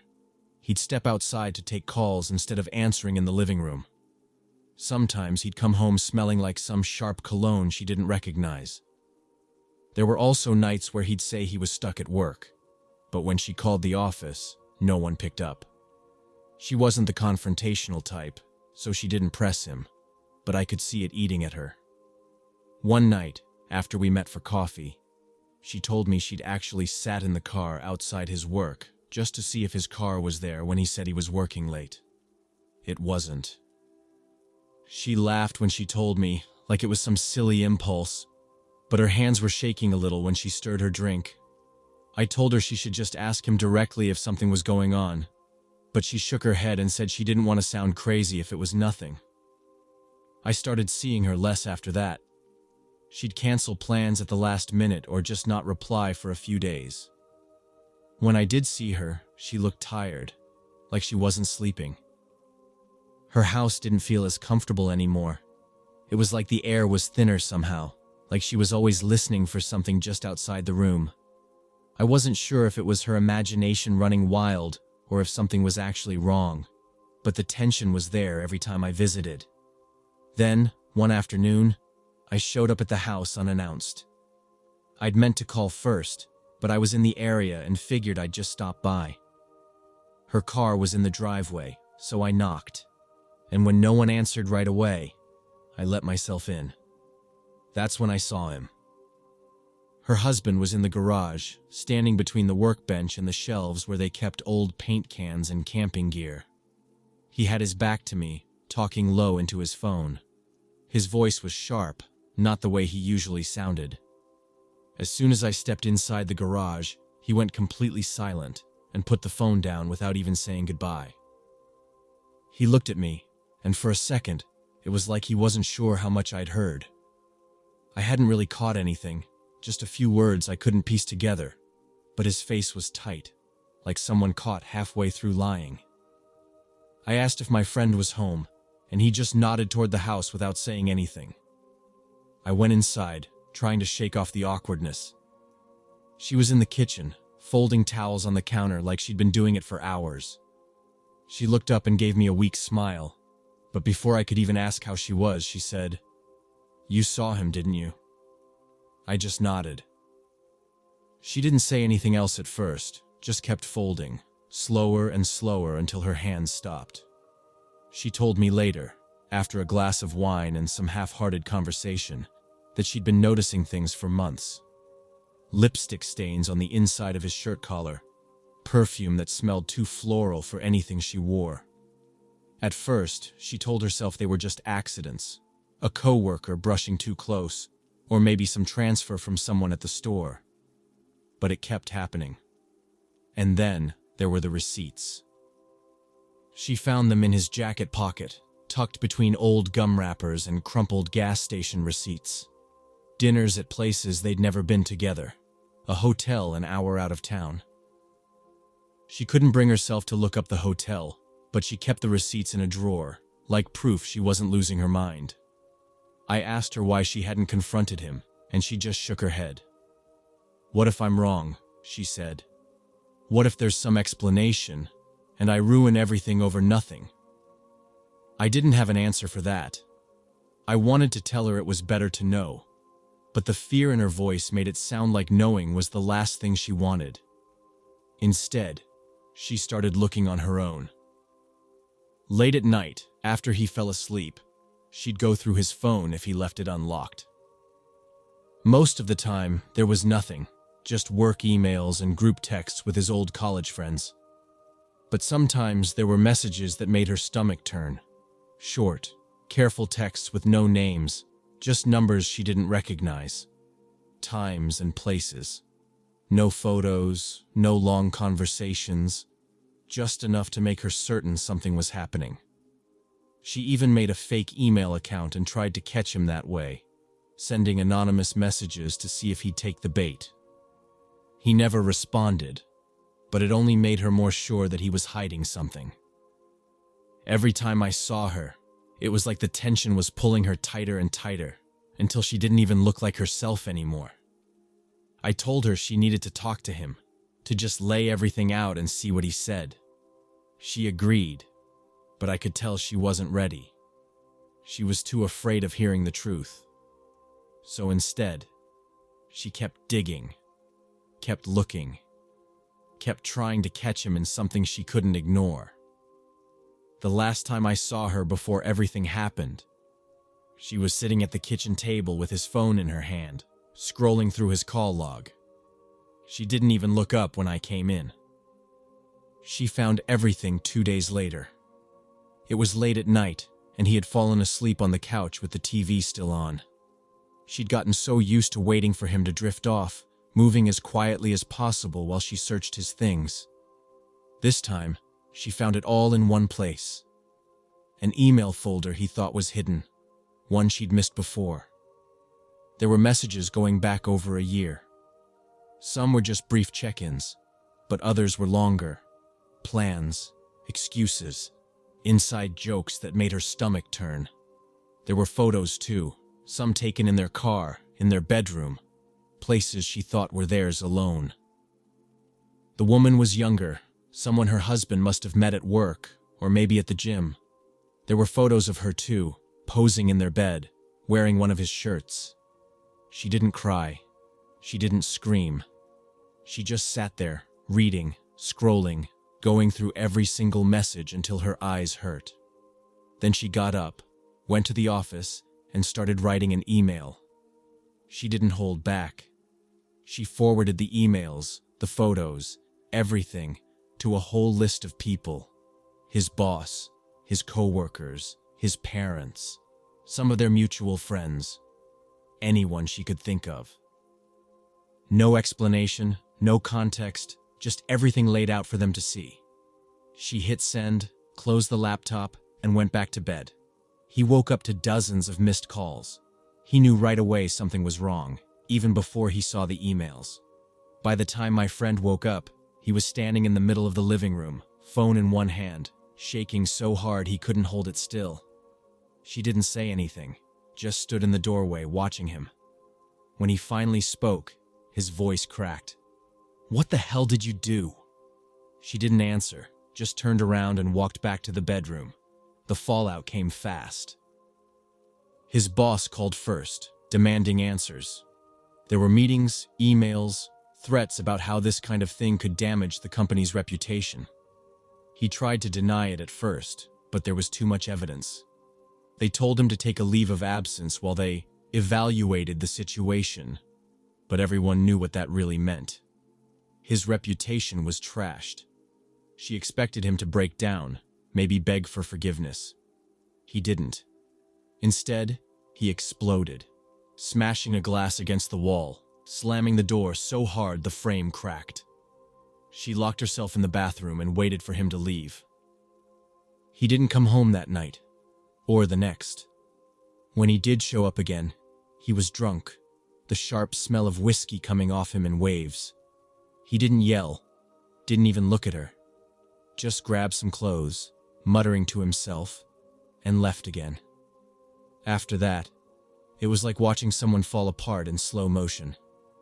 He lost his job. No one wanted to hire him after the emails made the rounds, not just at his office, but in their whole industry. Word spread fast. His name was Dirt. She tried to talk to him a few times, tried to make him see they could still fix things, but he wouldn't listen. He blamed her for everything, said she ruined his life, made him a laughing stock, turned all their friends against him. She stopped trying after he screamed at her in the driveway loud enough for the neighbors to hear. He was drinking every day by then. Some nights, he'd pass out in the garage with the door half open, bottles tipped over around him. Other nights, he'd come into the house, quiet, but not calm. He'd walk from room to room like he was looking for something, stopping in the doorway to their bedroom but never coming inside. I went over one night when she called me, too scared to be alone with him. When I got there, he was sitting on the front steps, head in his hands, whispering to himself. I couldn't make out the words, but I didn't need to. He was unraveling right in front of us. The next morning, she found him in the garage. He was slumped against the workbench, empty bottles all around him, tools scattered across the floor like he'd knocked them over in a stumble. His skin was pale, his breathing shallow. She called for an ambulance, but it was too late. Acute alcohol poisoning, they said. His body just gave up. After the funeral, she sent the dog to live with her parents. She couldn't stand the silence in the house, but the dog's nails clicking on the floor just made it worse. Every sound felt too loud, too sharp, like the house was holding its breath along with her. The neighbors whispered. They said she drove him to it, that her revenge went too far. Mutual friends took sides. Some reached out to say they understood, but most stayed quiet. No one wanted to get involved. I still visit her sometimes, but she's not the same person. She barely leaves the house. Most of the time, she just sits at the kitchen table, staring at the wall like she's waiting for someone to walk through the door. She told me once, late at night, that she wished she'd just talked to him face to face instead of sending those emails. She thought exposing him would give her closure, but all it did was tear everything apart. She doesn't say it out loud, but I know she wonders if she killed him. Not with her hands, but with everything that followed. She still keeps the receipts and the emails in a drawer, like proof it all really happened. Sometimes I think she's waiting for someone to tell her she was right, that he deserved it, but no one ever does.